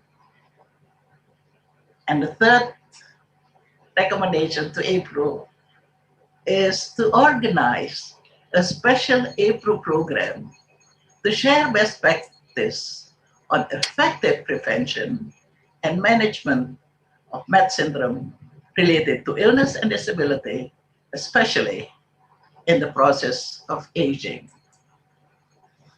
In closing, let me confess that if I were 30 or 50 years younger, I would immediately raise my hand to join your effort. As that is not possible, let me thank you for this invitation, which gave me opportunity to learn more about this exciting field. I will wait to hear more of what APRU does in the future. Thank you and good luck. Thank you so much, Dr. Nasha, for the interesting presentation. Really, we will appreciate your presentation about what we can do for metabolic syndrome and all your recommendations. Thank you so much. The next speaker will be Prof. Aswara. Okay, Prof. Aswara, this is looking at the metabolism in the other point of view. It's now your turn, Prof. Aswara, to present your presentation. Thank you, sorry, I think I have some. Can you see the slide? Not yet. Not yet. Okay. Let me share again.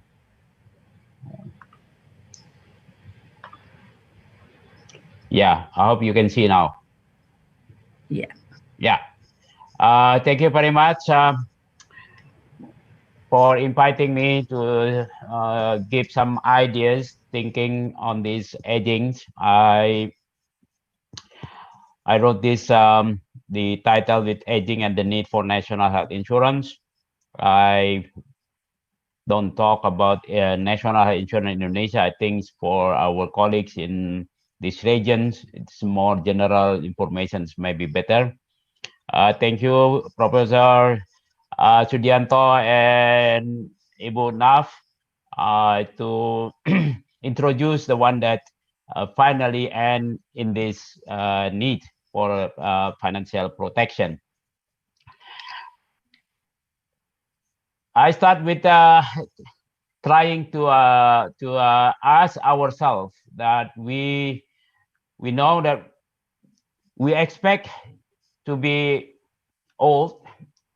Most people pray in Indonesia almost every day, or praying for the people in the celebrating birthday.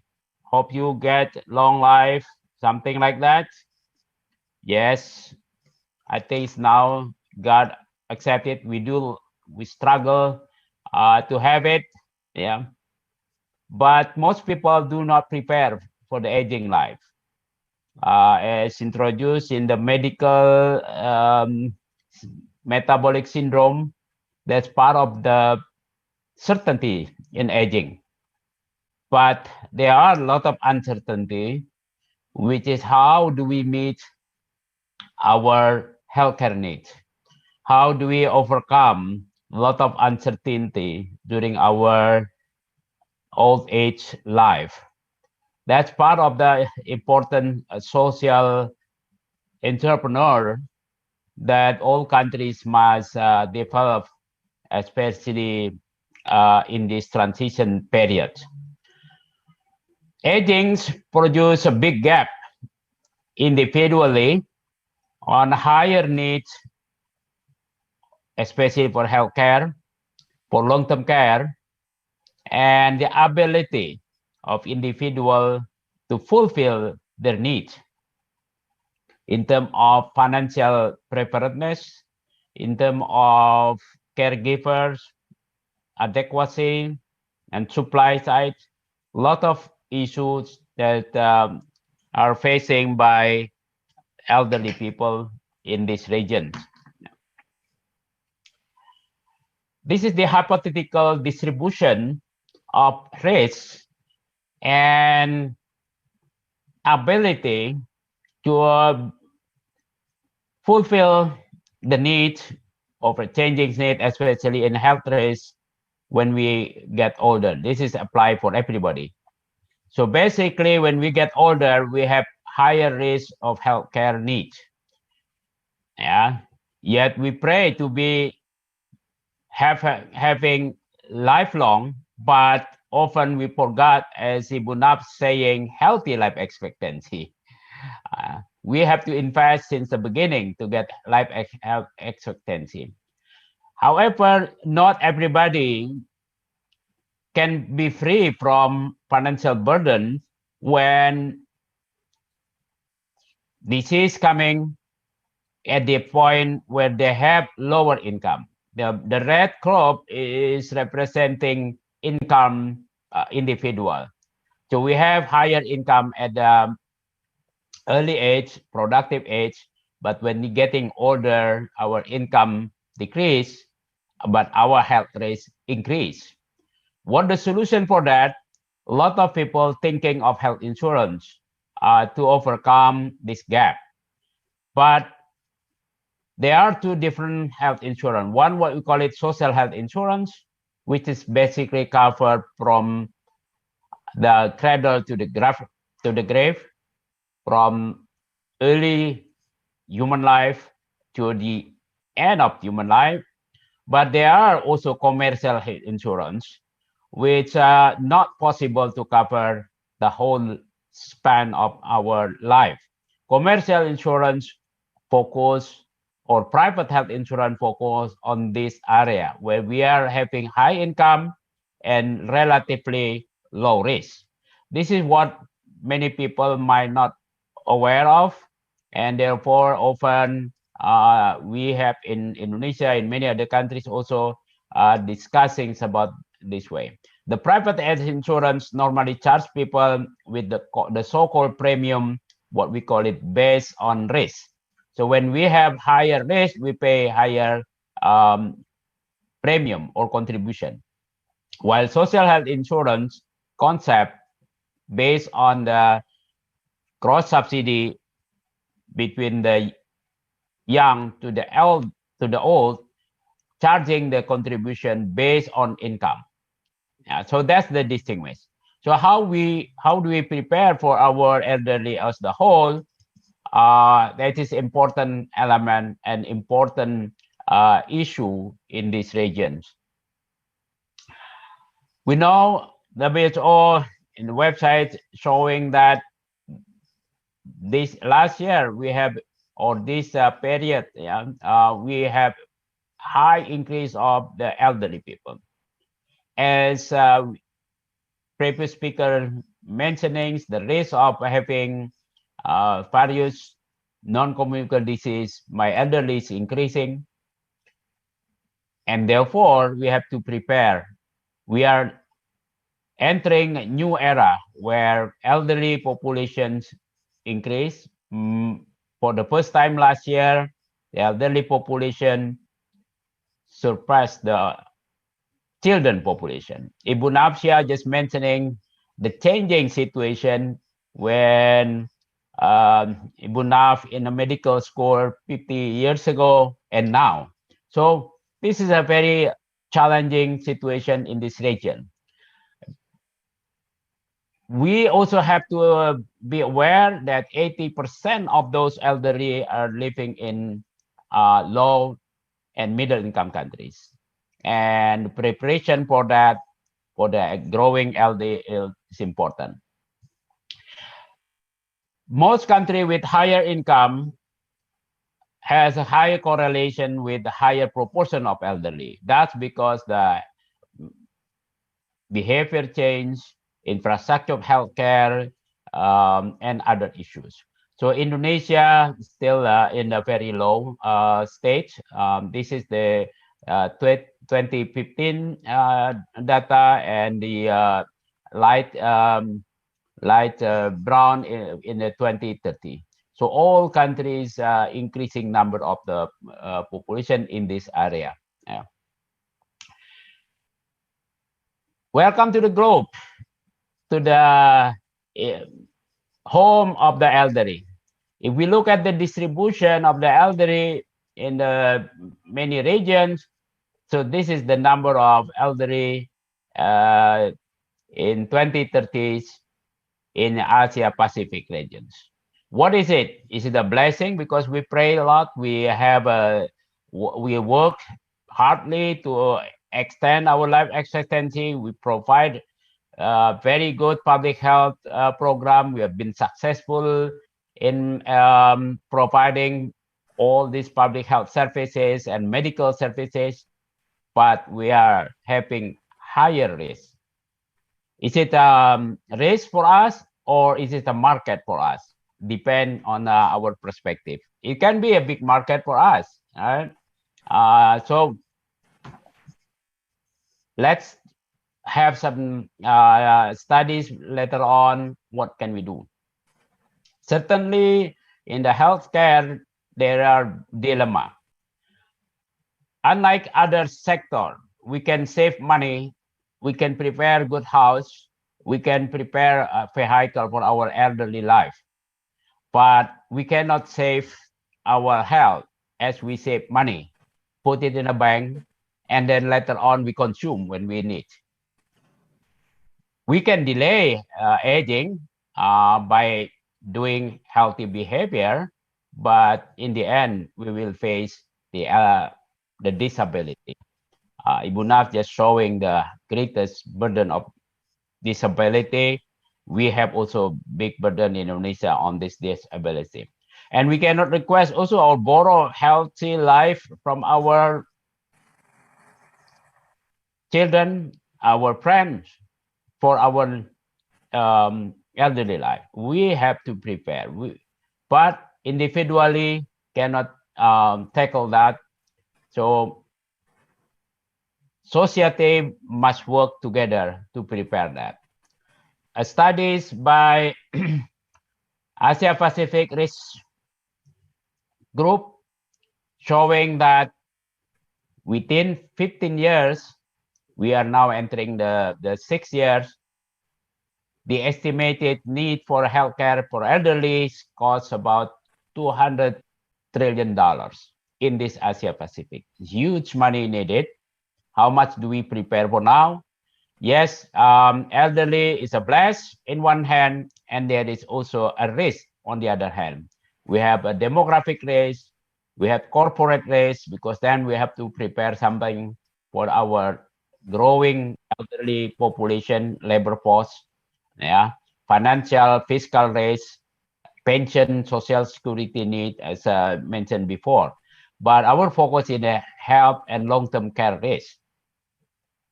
In Indonesia, we already have our national health insurance, but the national health insurance has not covered long-term care insurance. In our neighbors, like in Japan, Korea, and the US certainly is ahead, already covered that one. So that's the situation what we have to prepare. Direct costs of elderly are influenced by all other aspects of this, epidemiological, economic, demographic, and so on. So this is another estimate that in the next 10 years, our growing need to pay medical care is increasing very rapidly. Are we prepared for this? What kind of research that we have done for this, and how big our effort? So this is estimate of certain countries, just as an illustration. I think most countries in this region are not prepared yet.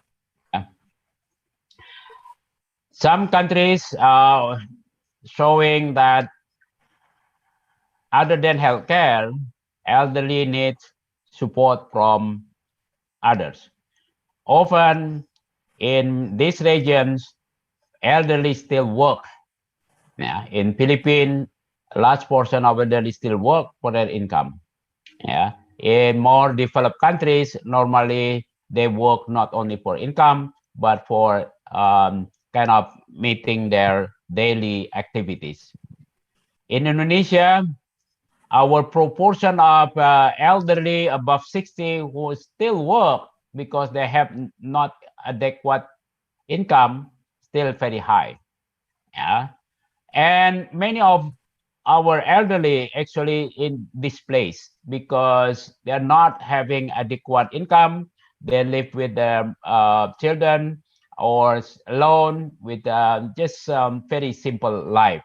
So 67% of our elderly in the poorest 40% of household are displaced, compared to only 3.7% in the top 10 richest one. So this is our challenge. Healthcare is still big challenge. The data from our national insurance showing that this universal pattern, higher elderly consume higher healthcare. How do we prepare adequate financing to meet this medical care, or we just leave them die without adequate healthcare? That's the biggest challenge for us. Even within this 2014, 2018, I show you this is their rate per 10,000 members. We can see the line of 10,000 getting closer in 2018, showing the increasing access, the increasing consumption of hospitalization by elderly population, both for male and female. It will continue to increase as our life expectancy is growing, and therefore creating healthy lifestyle for the elderly is important. But if we start with elderly, it will be too late. We have to start since young age. This is one part of the research, the basic health research, showing the prevalence of stroke very high, and it's consumed a lot of our national health insurance. If we don't prepare mobilizing more money from the young generation, we might not meet all the healthcare needs by the elderly population in the future. So that's just the situation, the background. So I just want to have some simple discussion. Aging is reality. But everybody needs more money for that to meet increasing healthcare needs, but few elderly population could afford healthcare needs when they are getting elderly. This is a reality, and therefore we have to mobilize some funding for this. But please remind everybody, you can do some research on this. Private venture, commercial insurance is not the answer for this. Private health insurance incapable of ensuring all elderly meeting the healthcare needs. We cannot rely on those. Please don't make big mistakes in the developing policy. Lesson from other countries been ahead of us can be taken. Social health insurance or tax funded or combination of the two is the only solution for that. In the US, there are Medicare.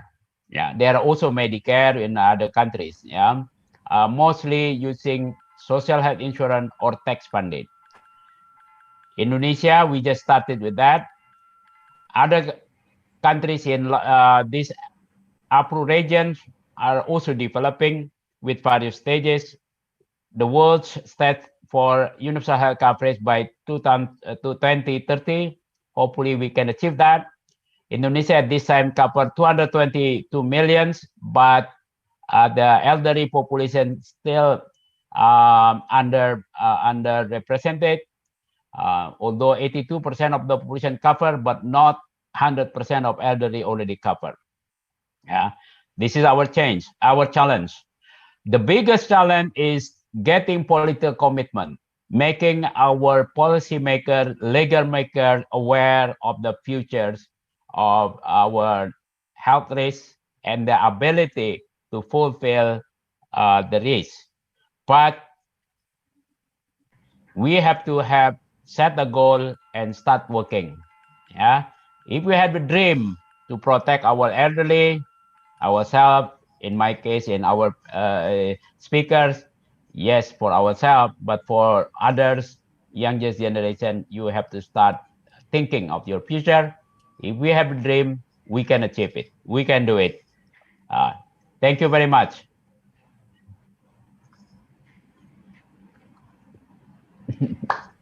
Thank you, Professor, for the interesting presentation also. Now we, to let us know what is the challenge for healthy life expectancy, especially for the healthcare need. Okay, now we come to the question from the participant. Maybe.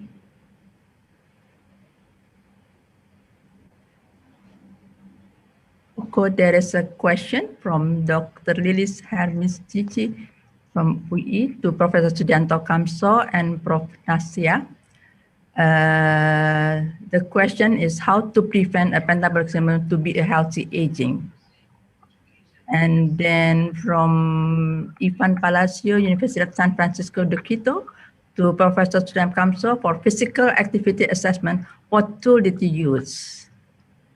And also for Professor Kamso from Fadiha from UI, if someone has been diagnosed with metabolic syndrome, will the diagnosis be fixed forever? Is it possible to be cured, or it's just only can be controlled? And then from Sika Mariana Sepas Odindo to question for Ibu Nafsia. You said that in Indonesia, there's a gap between life expectancy and healthy life expectancy. How we respond to this condition?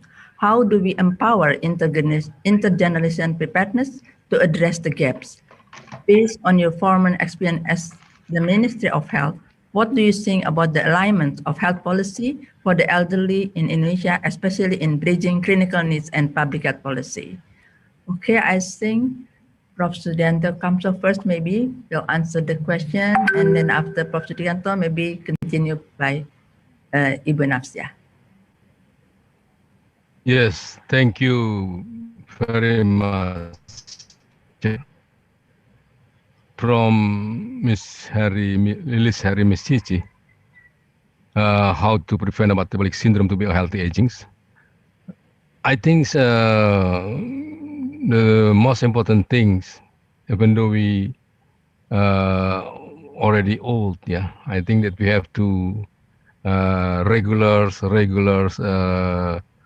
train with routine training with increasing the physical activity, sport or other, and then we keep because we know that the causa of the metabolic syndrome, the most important thing is body mass index, and the body mass index is coming from could be over nutrient intake, so that we have to keep take care in the nutrient intake, the pattern of food, and then I think also that we have to increasing the physical activity, reducing the physical inactivity, and then we also have to routine check our condition, yeah, routine check our conditions such as blood pressure, and then we can measure by ourselves the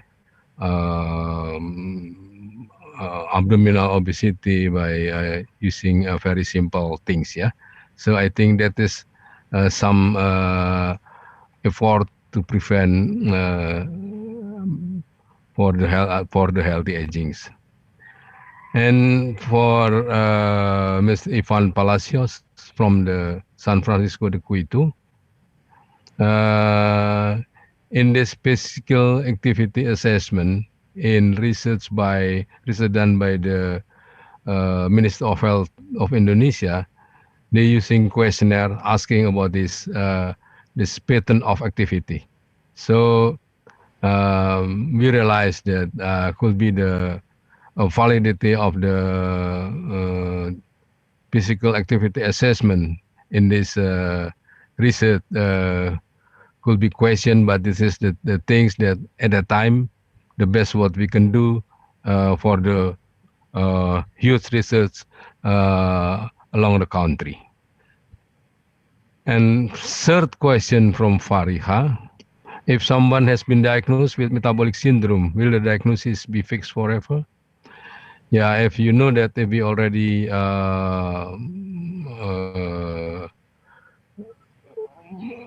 we check, and then we have high blood pressure, and then high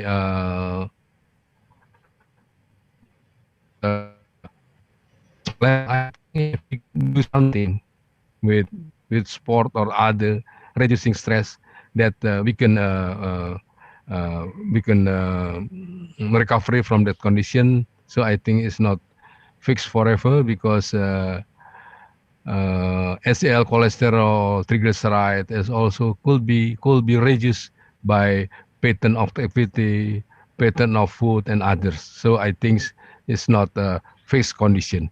We can make it better condition by doing some exercise. Thank you very much. I think this is 3 questions already, I think I answered already. Thank you very much, Chair. Thank you, Prof. Sudianto. Prof. Ibu Nafsia, could you answer the question?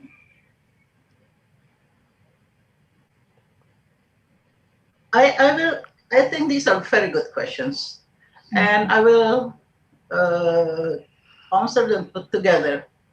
Dr. Lily, as well as Tika, you were asking actually about the same thing, which is prevention. We need to start as early as possible. Okay, and this cannot only be done by health. It has to be multi-sectoral. Let's say for babies, of course, you can start with the overweight babies. Even from birth, big babies, you can immediately examine the mothers, whether they have diabetes, etc. But for the child itself, it is certainly possible to monitor them through, for instance, posyandu. And those that are overweight can immediately be started on like better diet and all that. So there has to be there have to be people at primary care level who know about nutrition. Okay, and then at primary primary schooling, Minister of Education and Home Affairs are very important to be able to work together with Ministry of Health and monitor. For instance, when they enter the primary school and then they enter the secondary school and higher education, they can always be monitored for body, well, everything, for the 5 metabolic syndrome, the components of the metabolic syndrome.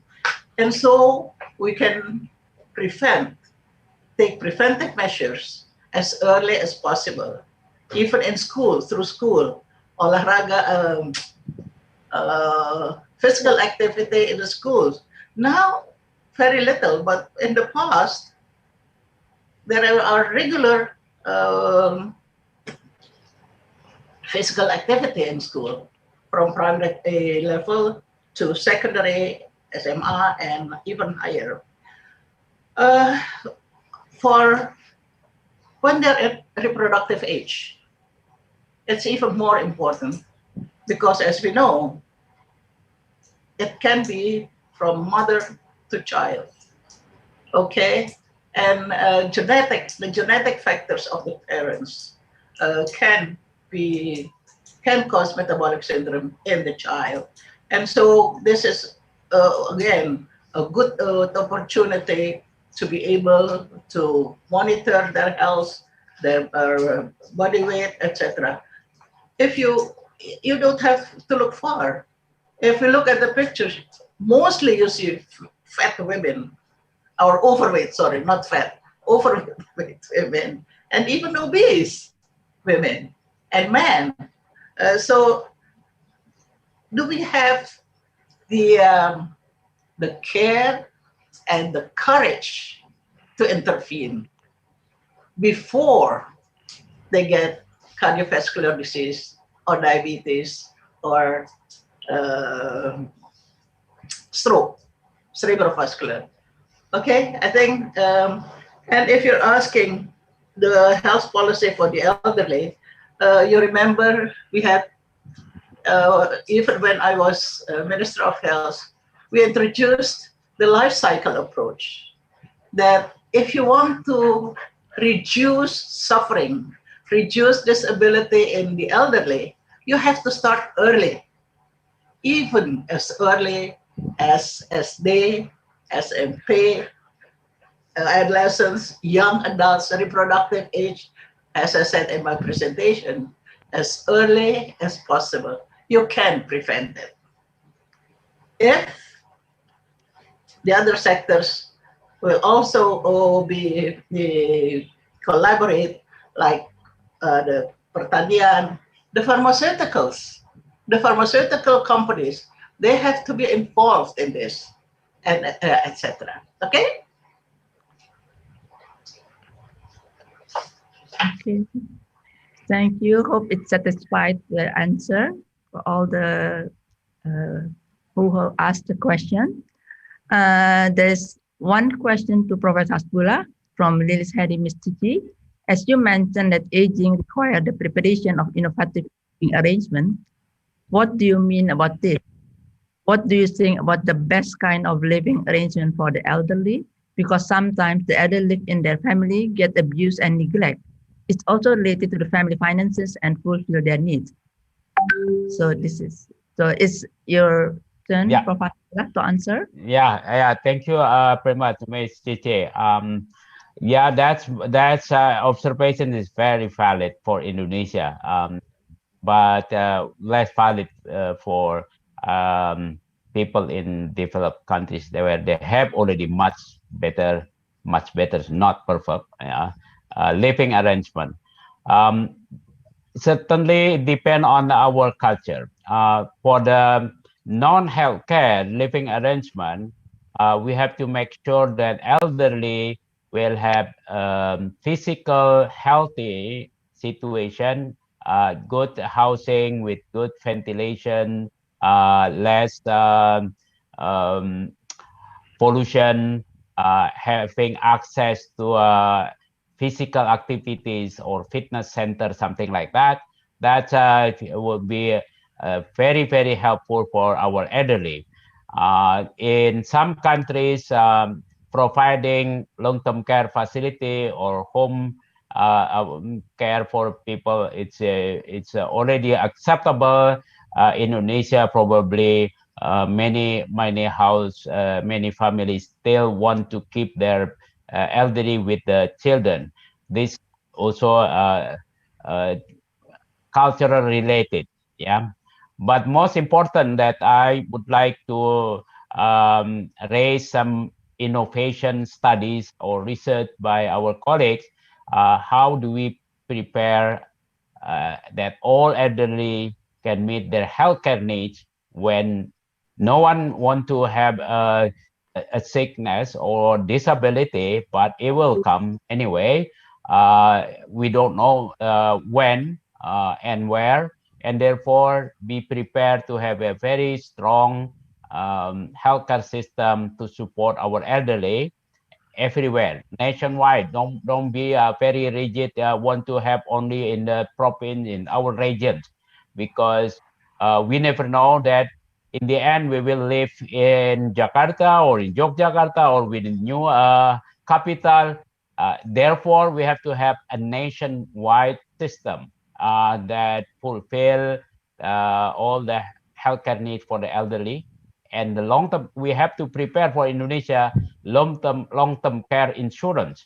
Japan's already started that in 1980s by mandating all employees age 40 and above to contribute part of their salary to overcome any healthcare needs or long-term care needs when they're getting older. We have not started at all at this time. So that's just part of it. Please, those of you who are having interest to prepare our better future for our elderly, start researching, implementing research on this social engineering, including fiscal and economic preparedness. Thank you. Thank you, Professor Hasbullah. Is there any question? Would not want to add, I think. Yes, because I do agree fully with Professor Hasbullah. This is a very important issue. And for us, elderly, first of all, we don't always want to go to the urban areas and live with our children. Many of our elderly love and enjoy living in their rural areas. So that community needs to be prepared as well. Not only the children, the closest family. And what is also very important is indeed in the past, because, well, we will die at the age, by the time our children grow up, we will die anyway, okay? So we spend everything for our children. But later on, when we become older, and our children, they have to take the care of their own family, they don't have the resources to take care of us parents. Okay?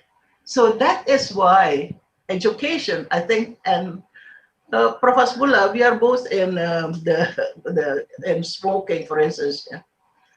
It has to be that holistic approach, from law and regulations, so that we really can provide the support and education that from when you have an income, you have to save.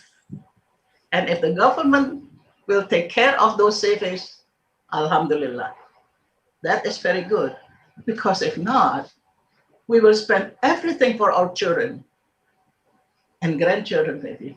But by the time we need them, they have to take care of their children. So that, I think, that change of mind needs to be said clearly to everybody in rural as well as urban areas. I agree with you, Prof. Thank you, Bo. Yeah, our homework.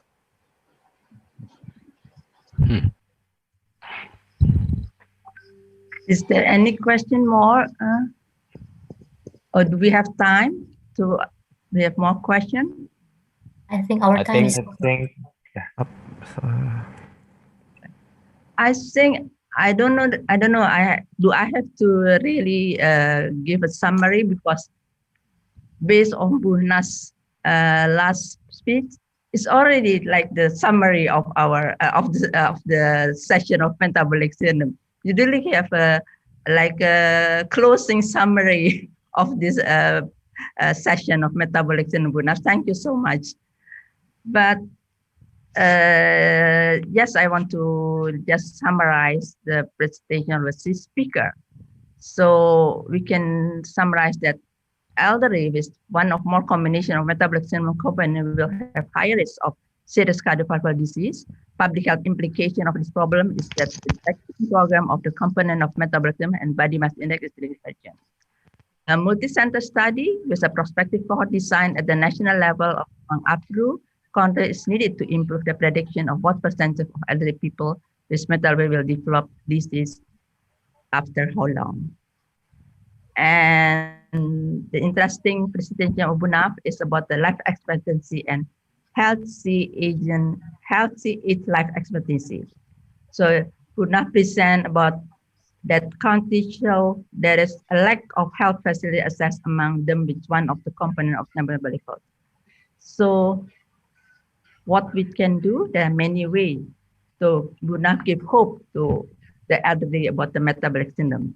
There's many ways to prevent, like health promotion, treatment, and monitoring. And there are some recommendations for APRU. There are challenges to advocate the respective country leadership for research, long-term medication, and best practice. And also strengthening the healthcare is essential to enhance the elderly health, especially in terms of metabolic syndrome. From Prof. Hasbullah, aging is the reality of requires enough money to meet the increasing health needs, and very few elderly couldn't afford healthcare needs. So private ventures like commercial health units are incapable of ensuring all elderly meeting and their healthcare needs. A society, county must develop the national healthcare coverage for elderly population. And the last is political commitments are the largest influence of the health coverage of all elderly. I think that's are the summary of the distinguished speaker. And thank you so much for Prof. Sudianto, Bu Nafsia, and Prof. Hasbullah for really interesting and increase our knowledge more about what we have to do is metabolic syndrome among the elderly. Thank you so much. Welcome. Well, welcome, Ibu Provita. Thank you very much. Okay, I think this is the end of our session of metabolic syndromes. Thank you so much, and thank you for all the participants to attend this plenary session. Assalamualaikum warahmatullahi wabarakatuh. Waalaikumsalam warahmatullahi wabarakatuh. Well, thank you, Professor Ratna. Ladies and gentlemen, we have reached the third agenda of this conference, which is symposium session. In this session, we have arranged in total 3 symposiums that you can join. The first, with the topic Dementia and Long-Term Care, with the speaker, Ms. Diwai Suharya from Alzheimer Pacific Asia, Dr. Suresna Herawan Suyono from Faculty of Medicine Universitas Indonesia, and Dr. Vazuntara Yengfuksnawan, a Senior Research Fellow at Center of Excellence in Population Aging Research, University of New South Wales. This session will be moderated by Professor Hadi Pratom. Professor Hadi was an expert in health communication, human resource development, and advocacy. He is a member of Ethical and Research Committee of Faculty of Public Health Universitas Indonesia. Well, the second symposium with the topic Loneliness, and the speakers are Professor Meli Kurnia Wijaya from Faculty of Public Health Universitas Indonesia, Dr. Martina Wiwi Nasrun from Faculty of Medicine Universitas Indonesia, and then Professor Budi Ana Keliat from Faculty of Nursing Universitas Indonesia. This session will be moderated by Professor Sudarto Rono Atmojo. Professor Sudarto was an expert in reproductive health, epidemiology, neonatal epidemiology, antenatal services, perinatology, AIDS, infection, prevention in hospitals. The last but not least, with the topic fall. The speakers of these symposiums are Indri Hapsari Susilowati, PhD, from Faculty of Public Health Universitas Indonesia, Professor Tan Maupin from University of Malaya, Malaysia, and Professor Supa Pengpit from Mahidol University, Thailand. This session will be moderated by Professor Indang Trihandini. Professor Trihandini was the chairman of the Board of Professors at Faculty of Public Health. She is also the secretary of the Board of Professors at University of Indonesia from 2019 to 2024. She is also an expert in data management, biostatistical analysis, and successful aging and factors related. Well, ladies and gentlemen, you could join symposium session by clicking the breakout room button at the bottom of your screen. And then you can choose your desired symposium session.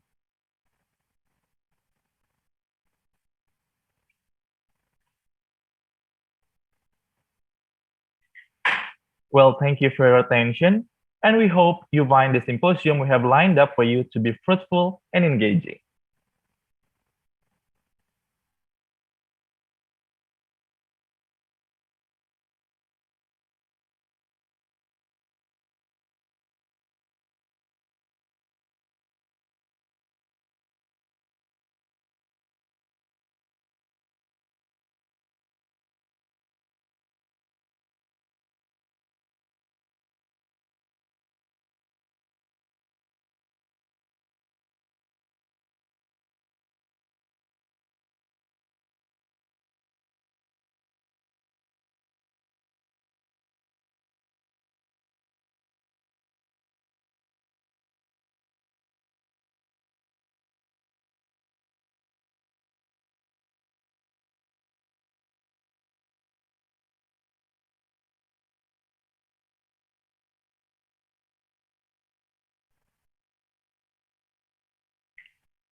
Well, once again, ladies and gentlemen, you could join the symposium session by clicking the breakout room button located on the bottom of your screen.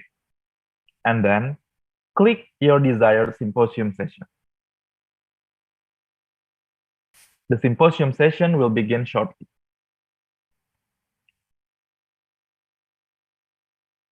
So I have to click the breakout room then? You can click the breakout room, then there will be a list of symposium. You can choose one as your desired.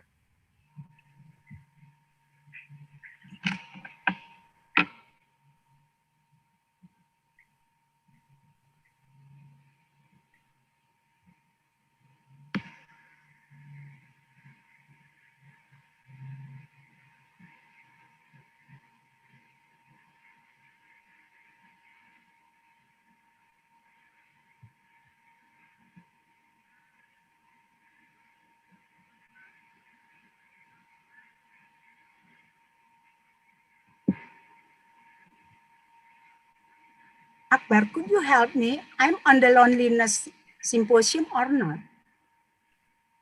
Yeah, Prof, you can click the breakout room button at the bottom of the screen. I couldn't find it. You couldn't find? Okay. Could you move me to loneliness?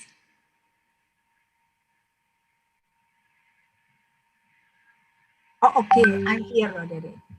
Thank you. I'm in the symposium already. Thank you.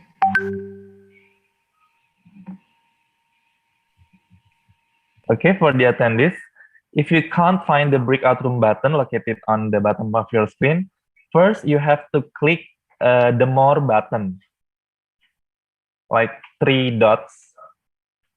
You can click it more, and then you'll find breakout room.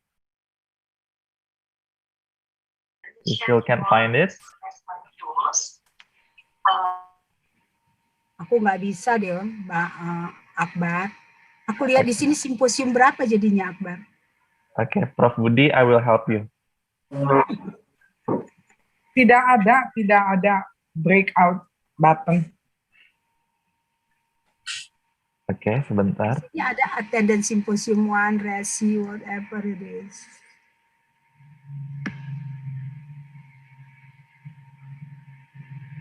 Could you help me, please? Okay.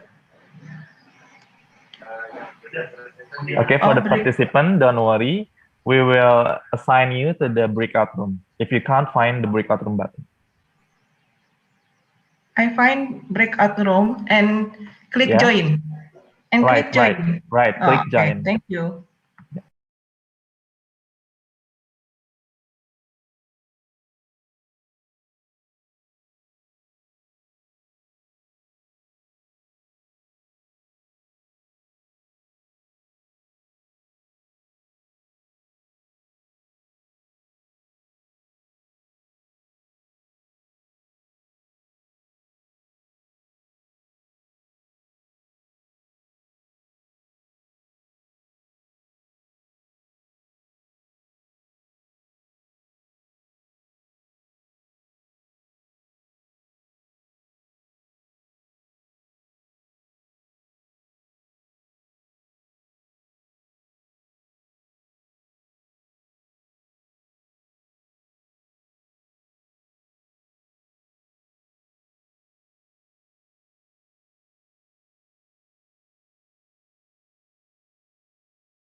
This is Indonesia,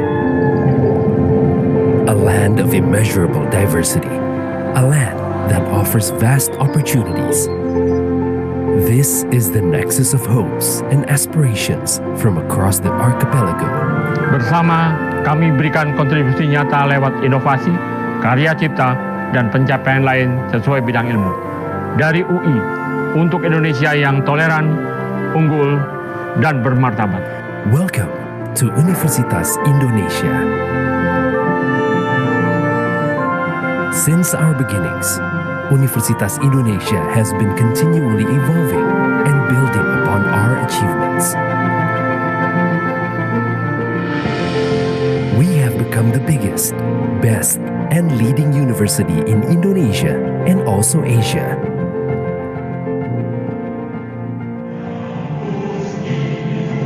Here at Universitas Indonesia, the best and brightest from across the region come to study. From diverse backgrounds, we build an intellectual community.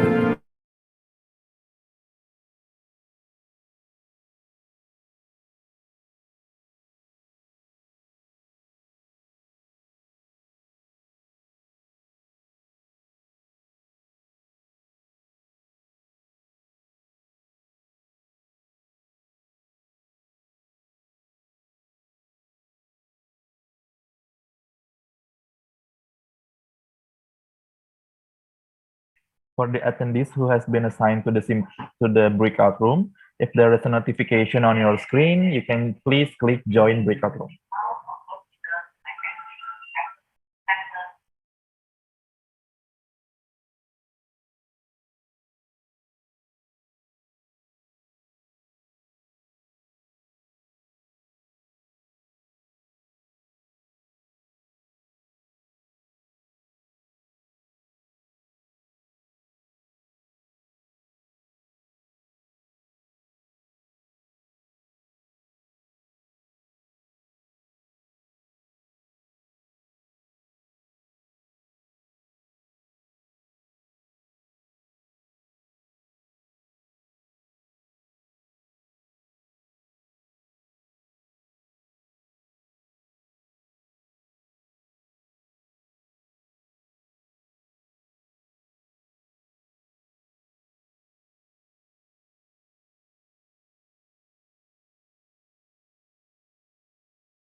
Universitas Indonesia, the place where knowledge and innovation are committed to humanity. Through its long story since 1849, Universitas Indonesia is considered as the oldest educational institution in Asia. It has been through a substantial change for more than a century. Founded as Javanese medical doctors' school, today Universitas Indonesia became a center of science, technology, culture, and arts. Located in a 320 hectares greenery area, Universitas Indonesia offers a comfortable environment for daily teaching and research activities.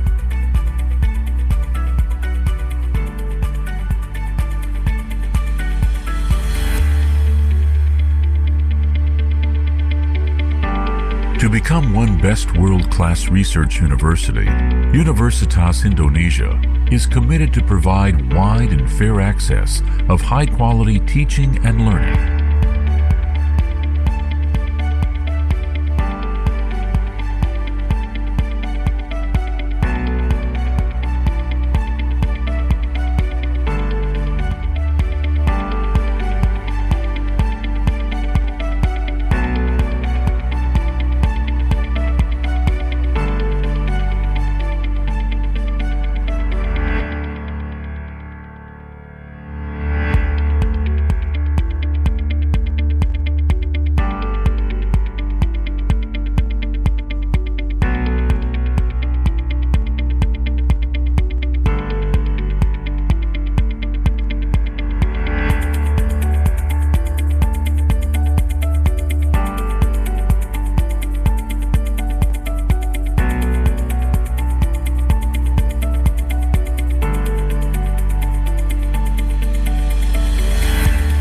heart of global educational institution, Universitas Indonesia invites students from all over the world.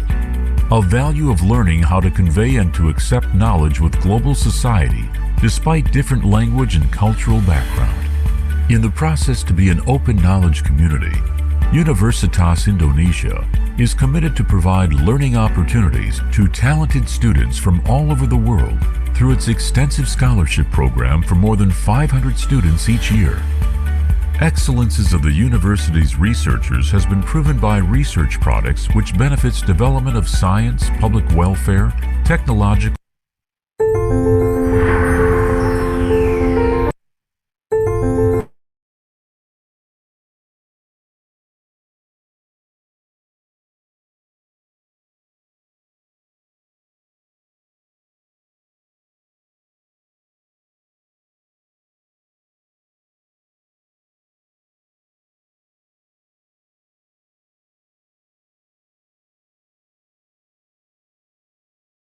to actualize a qualified.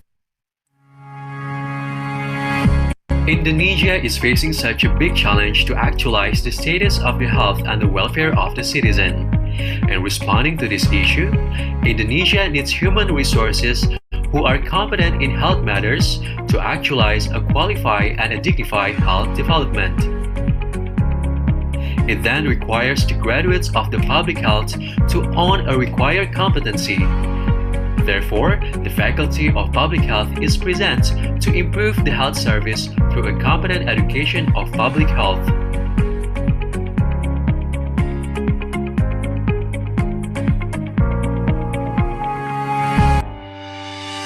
As the reference of the public health institution, the faculty is aware that a qualified learning needs to be supported with competent infrastructures.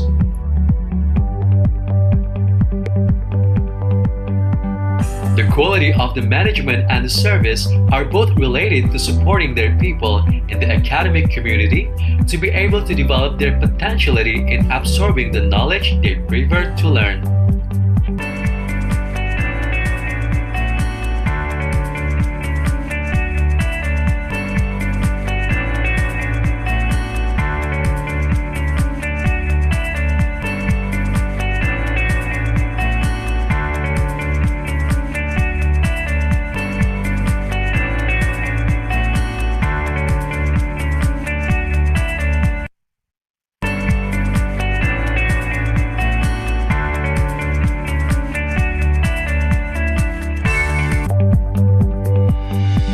The green environment of the campus gives the opportunity for the students to interact pleasantly, becoming an individual who is humanist, amiable, clever, and sensible to the surroundings. Regarding the attempt to develop a qualified teaching learning activity, the Faculty of Public Health presents 10 study programs held by 7 departments and 2 working groups.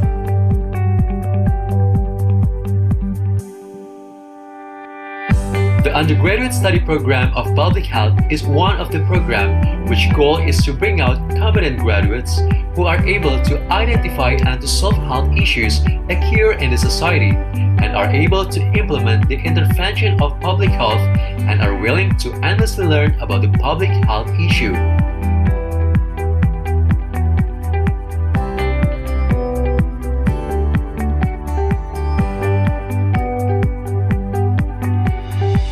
The nutrient is one of the important aspects of embodying the quality of human. Unfortunately, such qualified nutrition cannot be consumed equally for the people in Indonesia. The study of program of Faculty of Public Health of University of Indonesia performs a qualified education to bring out a graduate who is capable to manage a program of nutrition and health both in the institution and society for the improvement of Human Development Index in Indonesia. The education of environmental health in Indonesia is not focused yet on the fulfillment of the basic sanitation program, whereas the problem and the challenge of the environmental pollution are an urgent issue. The program study of environmental health has wished to face the challenge by educating the students to be a resourceful and skillful human who has the capability to identify the factor of environmental exposure and its impact to the society. Also, to make the students to be able to overcome the knowledge, the science, and the technology of the preventions and control from the exposure, along with the management capability of environmental health. The program of occupational health and safety brings out the capable graduates who are able to organize the implementation of the literacy of occupational health and safety. The program study of occupational health and safety is working together ethically and professionally with prominent people in order to be the reference of academic and the level of national and Southeast Asia.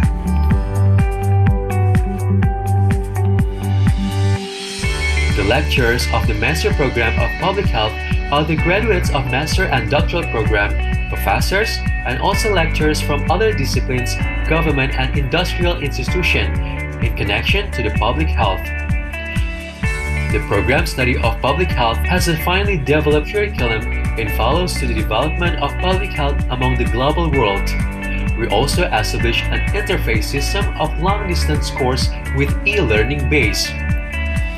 It is unquestionable that the Faculty of Public Health of University of Indonesia becomes the standard of the education of public health in Indonesia.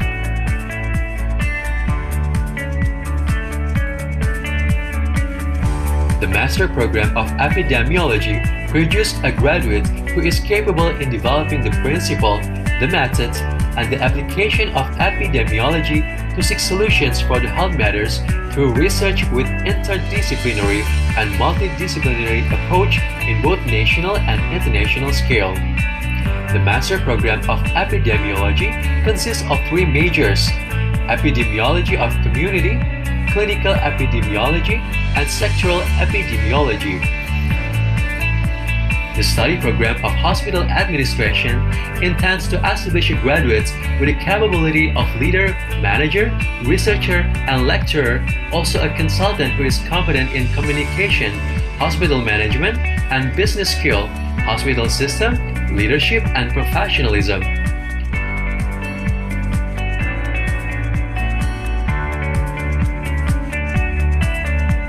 The needs of the occupational health and safety is increasing, along with the outgrowth of the infestation of the industrial in Indonesia.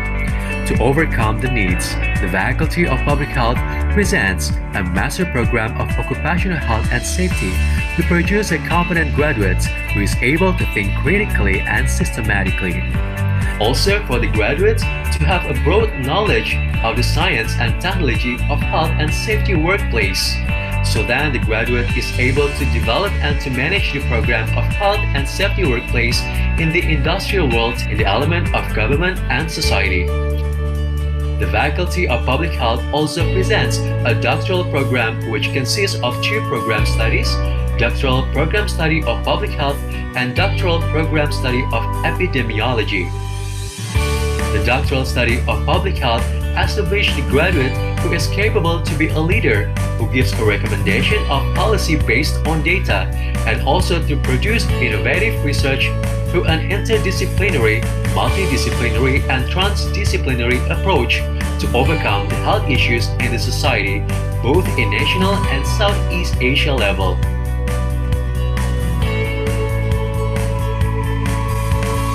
The Doctoral Program of Epidemiology established a qualified doctoral education to bring out a competent doctoral graduate who is able to develop the knowledge and the method of epidemiology and also able to solve the health problems related to the literacy of epidemiology. The Doctoral Program of Epidemiology has two majors: Epidemiology of Community and Clinical Epidemiology. The Faculty of Public Health is continuously contributing itself to improve the public health through the social service program.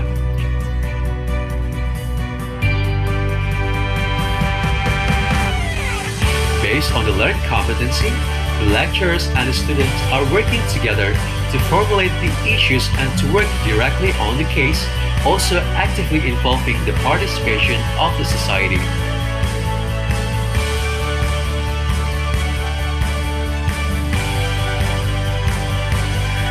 order to actualize the Center of Excellence, the Faculty of Public Health holds an important role to produce the knowledge and the innovation which keeps moving and transforming by working on researches. To maintain the consistency of the research, the master students of the Faculty of Public Health are publishing the journals in national level and the proceedings in international level. The doctoral students are also publishing the journals in international level as a requirement of the exam. Some of the research works of the students are also published on scientific journals and forums in both national and international scale.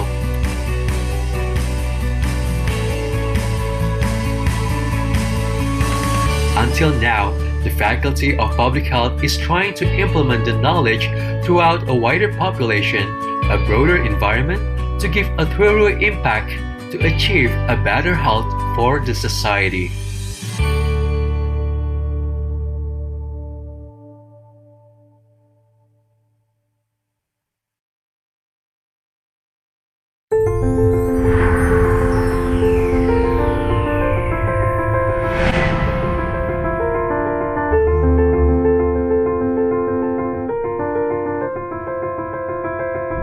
This is Indonesia,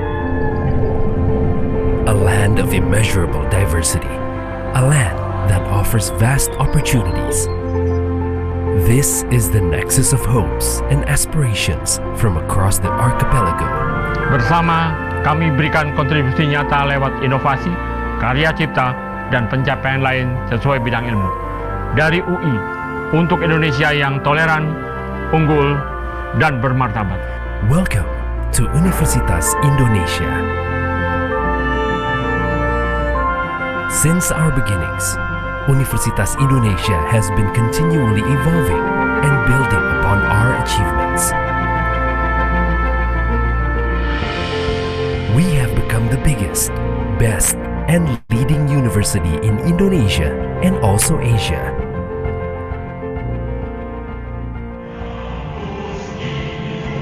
Here at Universitas Indonesia, the best and brightest from across the region come to study. From diverse backgrounds, we build an intellectual community that enriches and enhances humanity. For superior generations, Universitas Indonesia provides world-class learning facilities. We implement state-of-the-art technology for research and industrial development.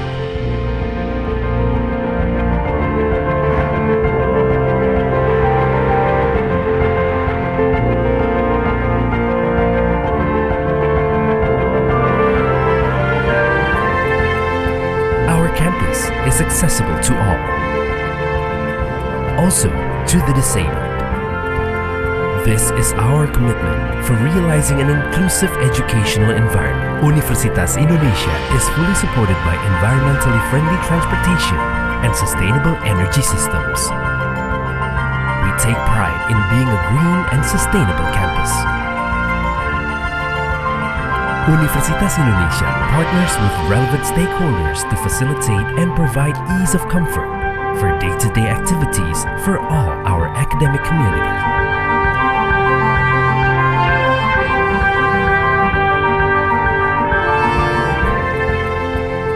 We recognize that each individual is unique, with unique talents and interests.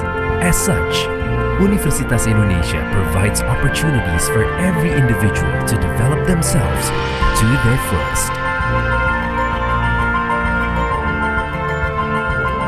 Universitas Indonesia provides and fully supports students with great facilities and activities so that students are able to develop and grow to become their best.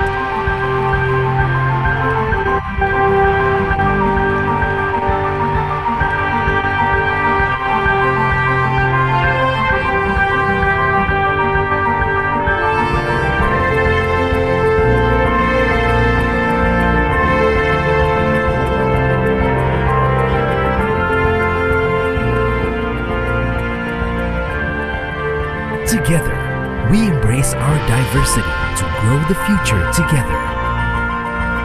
for Indonesia, for the world.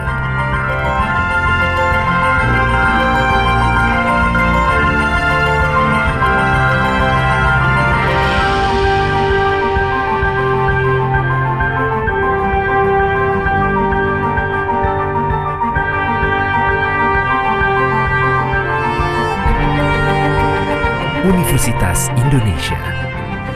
Unity in diversity.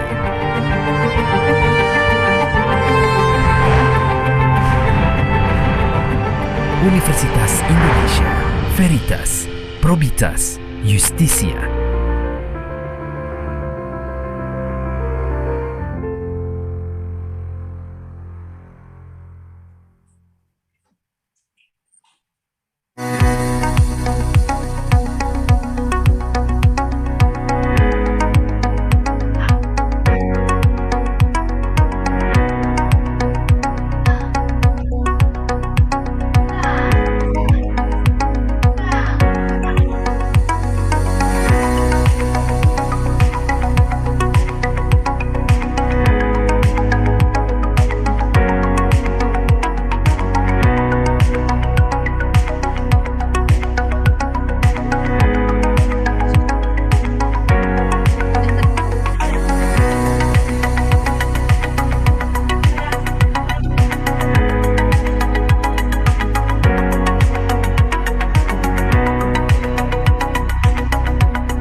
Indonesia is facing such a big challenge to actualize the status of the health and the welfare of the citizen.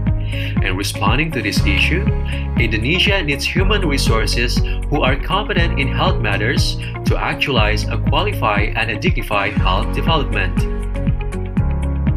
It then requires the graduates of the public health to own a required competency.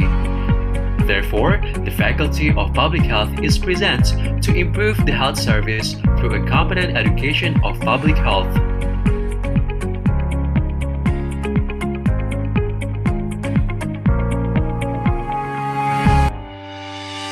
As the reference of the public health institution, the faculty is aware that a qualified learning needs to be supported with competent infrastructures.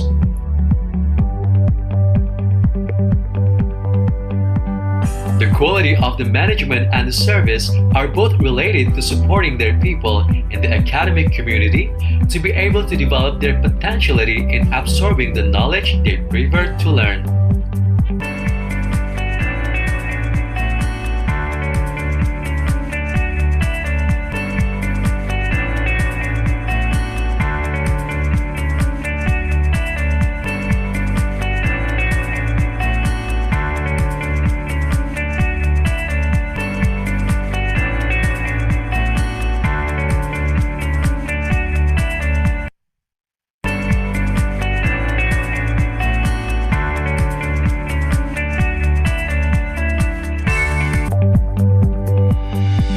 The green environment of the campus gives the opportunity for the students to interact pleasantly, becoming an individual who is humanist, amiable, clever, and sensible to the surroundings. Regarding the attempt to develop a qualified teaching learning activity, the Faculty of Public Health presents 10 study programs held by 7 departments and 2 working groups.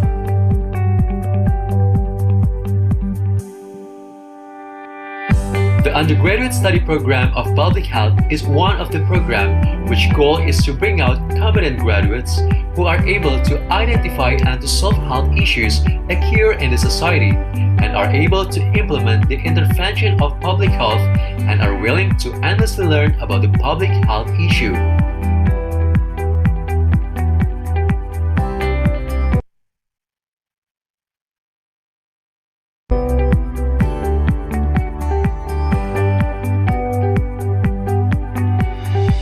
The nutrient is one of the important aspects of embodying the quality of human. Unfortunately, such qualified nutrition cannot be consumed equally for the people in Indonesia.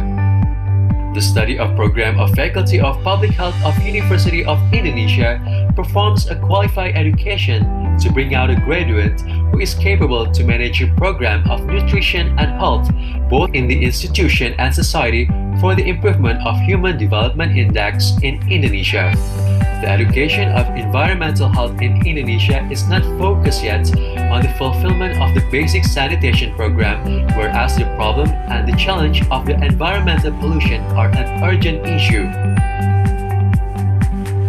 The program study of environmental health has wished to face the challenge by educating the students to be a resourceful and skillful human who has the capability to identify the factor of environmental exposure and its impact to the society. Also to make the students to be able to overcome the knowledge, the science, and the technology of the preventions and control from the exposure, along with the management capability of environmental health. The program of occupational health and safety brings out capable graduates who are able to organize the implementation of the literacy of occupational health and safety. The program study of occupational health and safety is working together ethically and professionally with prominent people in order to be the reference of academic and the level of national and Southeast Asia.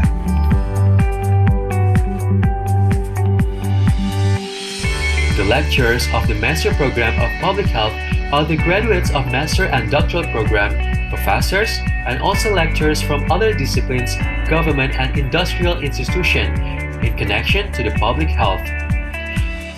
The program study of public health has a finely developed curriculum and follows to the development of public health among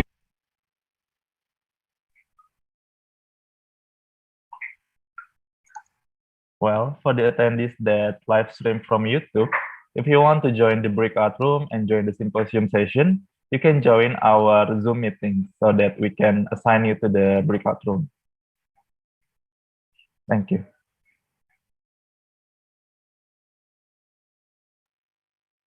the global world. We also establish an interface system of long-distance course with e-learning base.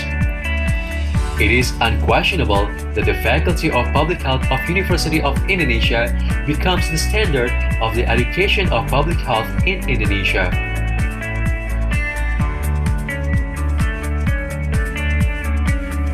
The Master Program of Epidemiology produced a graduate who is capable in developing the principle, the method, and the application of epidemiology to seek solutions for the health matters through research with interdisciplinary and multidisciplinary approach in both national and international scale. The Master Program of Epidemiology consists of three majors: epidemiology of community, clinical epidemiology, and sectoral epidemiology. The study program of hospital administration intends to establish graduates with the capability of leader, manager, researcher, and lecturer, also a consultant who is competent in communication, hospital management, and business skill, hospital system, leadership, and professionalism.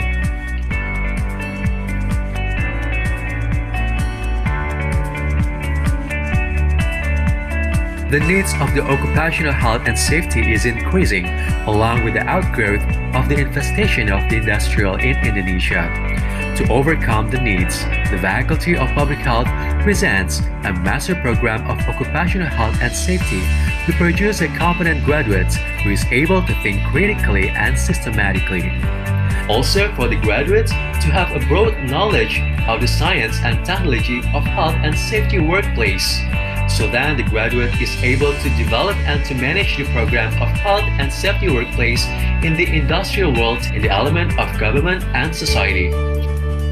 The Faculty of Public Health also presents a doctoral program which consists of two program studies: Doctoral Program Study of Public Health and Doctoral Program Study of Epidemiology.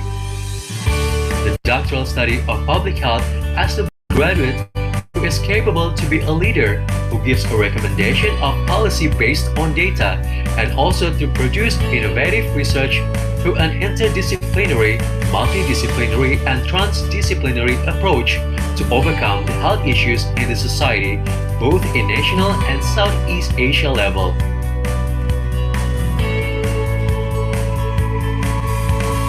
The doctoral program of epidemiology established a qualified doctoral education to bring out a competent doctoral graduate who is able to develop the knowledge and the method of epidemiology and also able to solve the health problems related to the literacy of epidemiology. The doctoral program of epidemiology has two majors: epidemiology of community and clinical epidemiology. The Faculty of Public Health is continuously contributing itself to improve the public health through the social service program.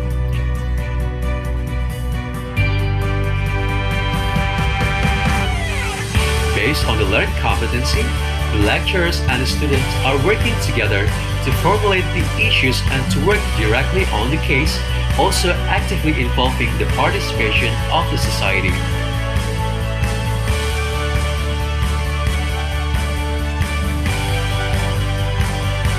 In order to actualize the Center of Excellence, the Faculty of Public Health holds an important role to produce the knowledge and the innovation which keeps moving and transforming by working on researches.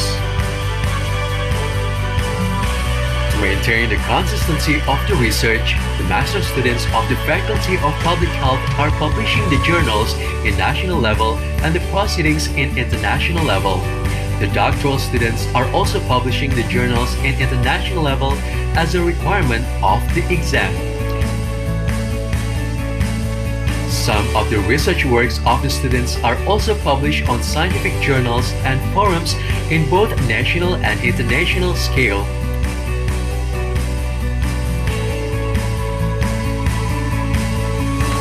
Until now, the Faculty of Public Health is trying to implement the knowledge throughout a wider population, a broader environment, to give a thorough impact to achieve a better health for the society.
This is Indonesia,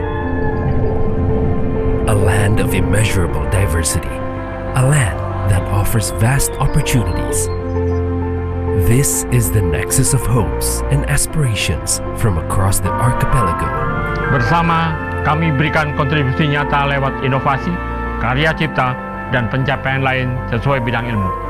Dari UI, untuk Indonesia yang toleran, unggul, dan bermartabat.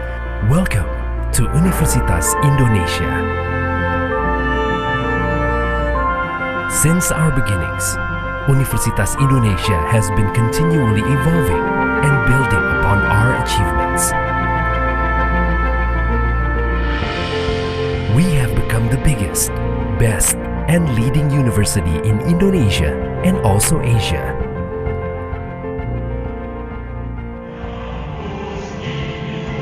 Here at Universitas Indonesia, the best and brightest from across the region come to study. From diverse backgrounds, we build an intellectual community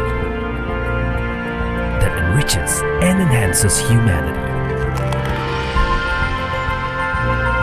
For superior generations, Universitas Indonesia provides world-class learning facilities.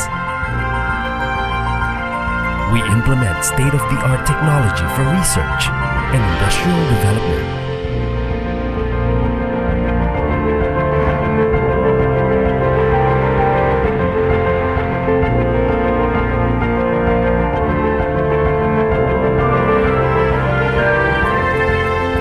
Our campus is accessible to all,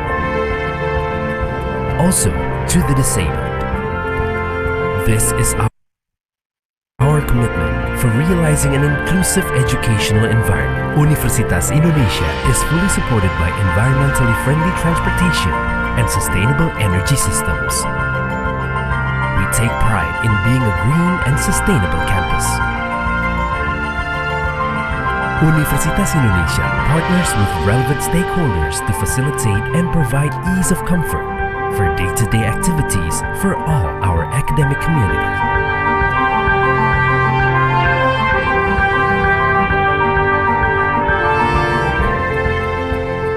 We recognize that each individual is unique, with unique talents and interests. As such, Universitas Indonesia provides opportunities for every individual to develop themselves to their fullest. Universitas Indonesia provides and fully supports students with great facilities and activities so that students are able to develop and grow to become their best.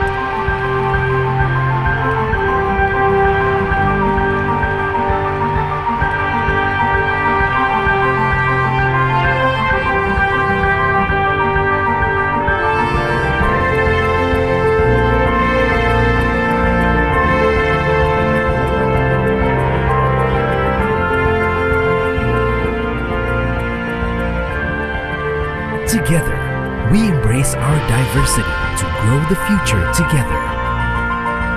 For Indonesia, for the world.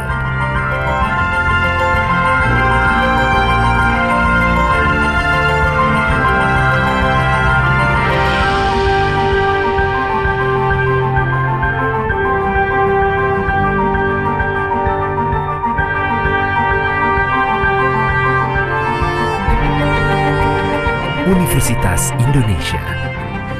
Unity in diversity.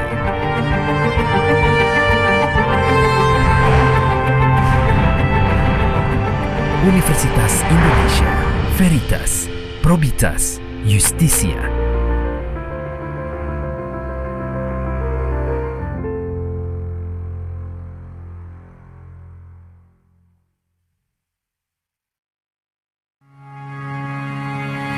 Indonesia is facing such a big challenge to actualize the status of the health and the welfare of the citizen. In responding to this issue, Indonesia needs human resources who are competent in health matters to actualize a qualified and a dignified health development. It then requires the graduates of the public health to own a required competency. Therefore, the Faculty of Public Health is present to improve the health service through a competent education of public health.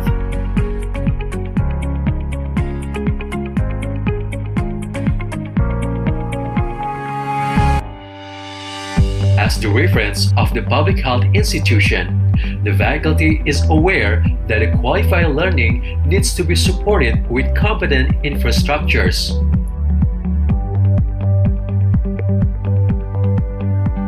The quality of the management and the service are both related to supporting their people in the academic community to be able to develop their potentiality in absorbing the knowledge they prefer to learn.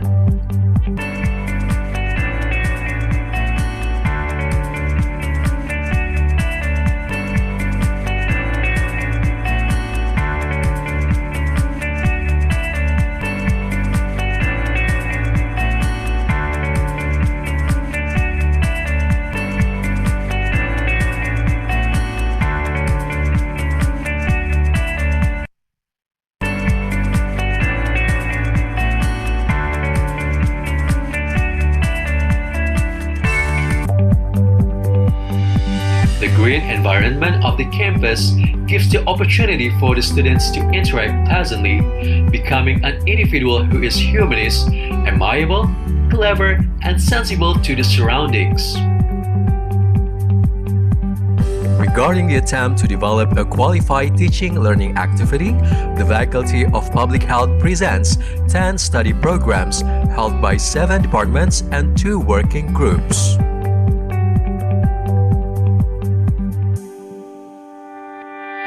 The undergraduate study program of public health is one of the programs which goal is to bring out competent graduates who are able to identify and to solve health issues occur in the society and are able to implement the intervention of public health and are willing to endlessly learn about the public health issue.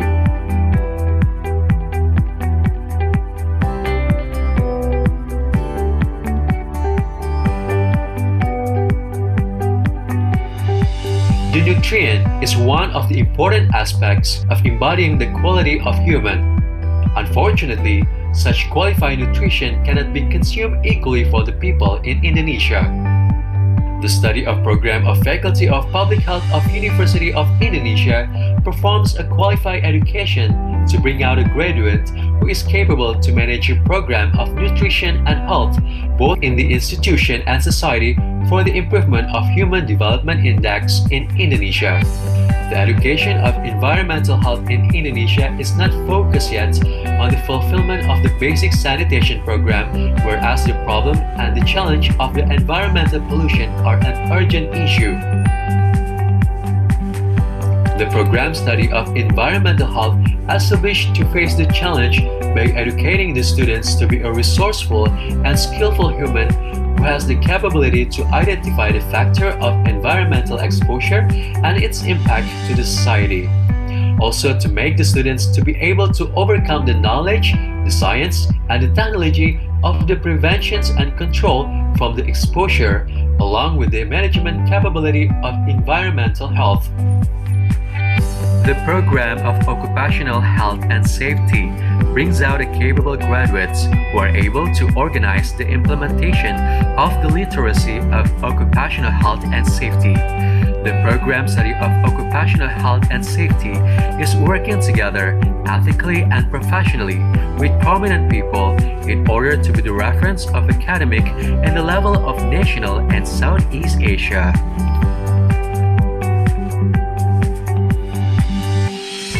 The lectures of the Master Program of Public Health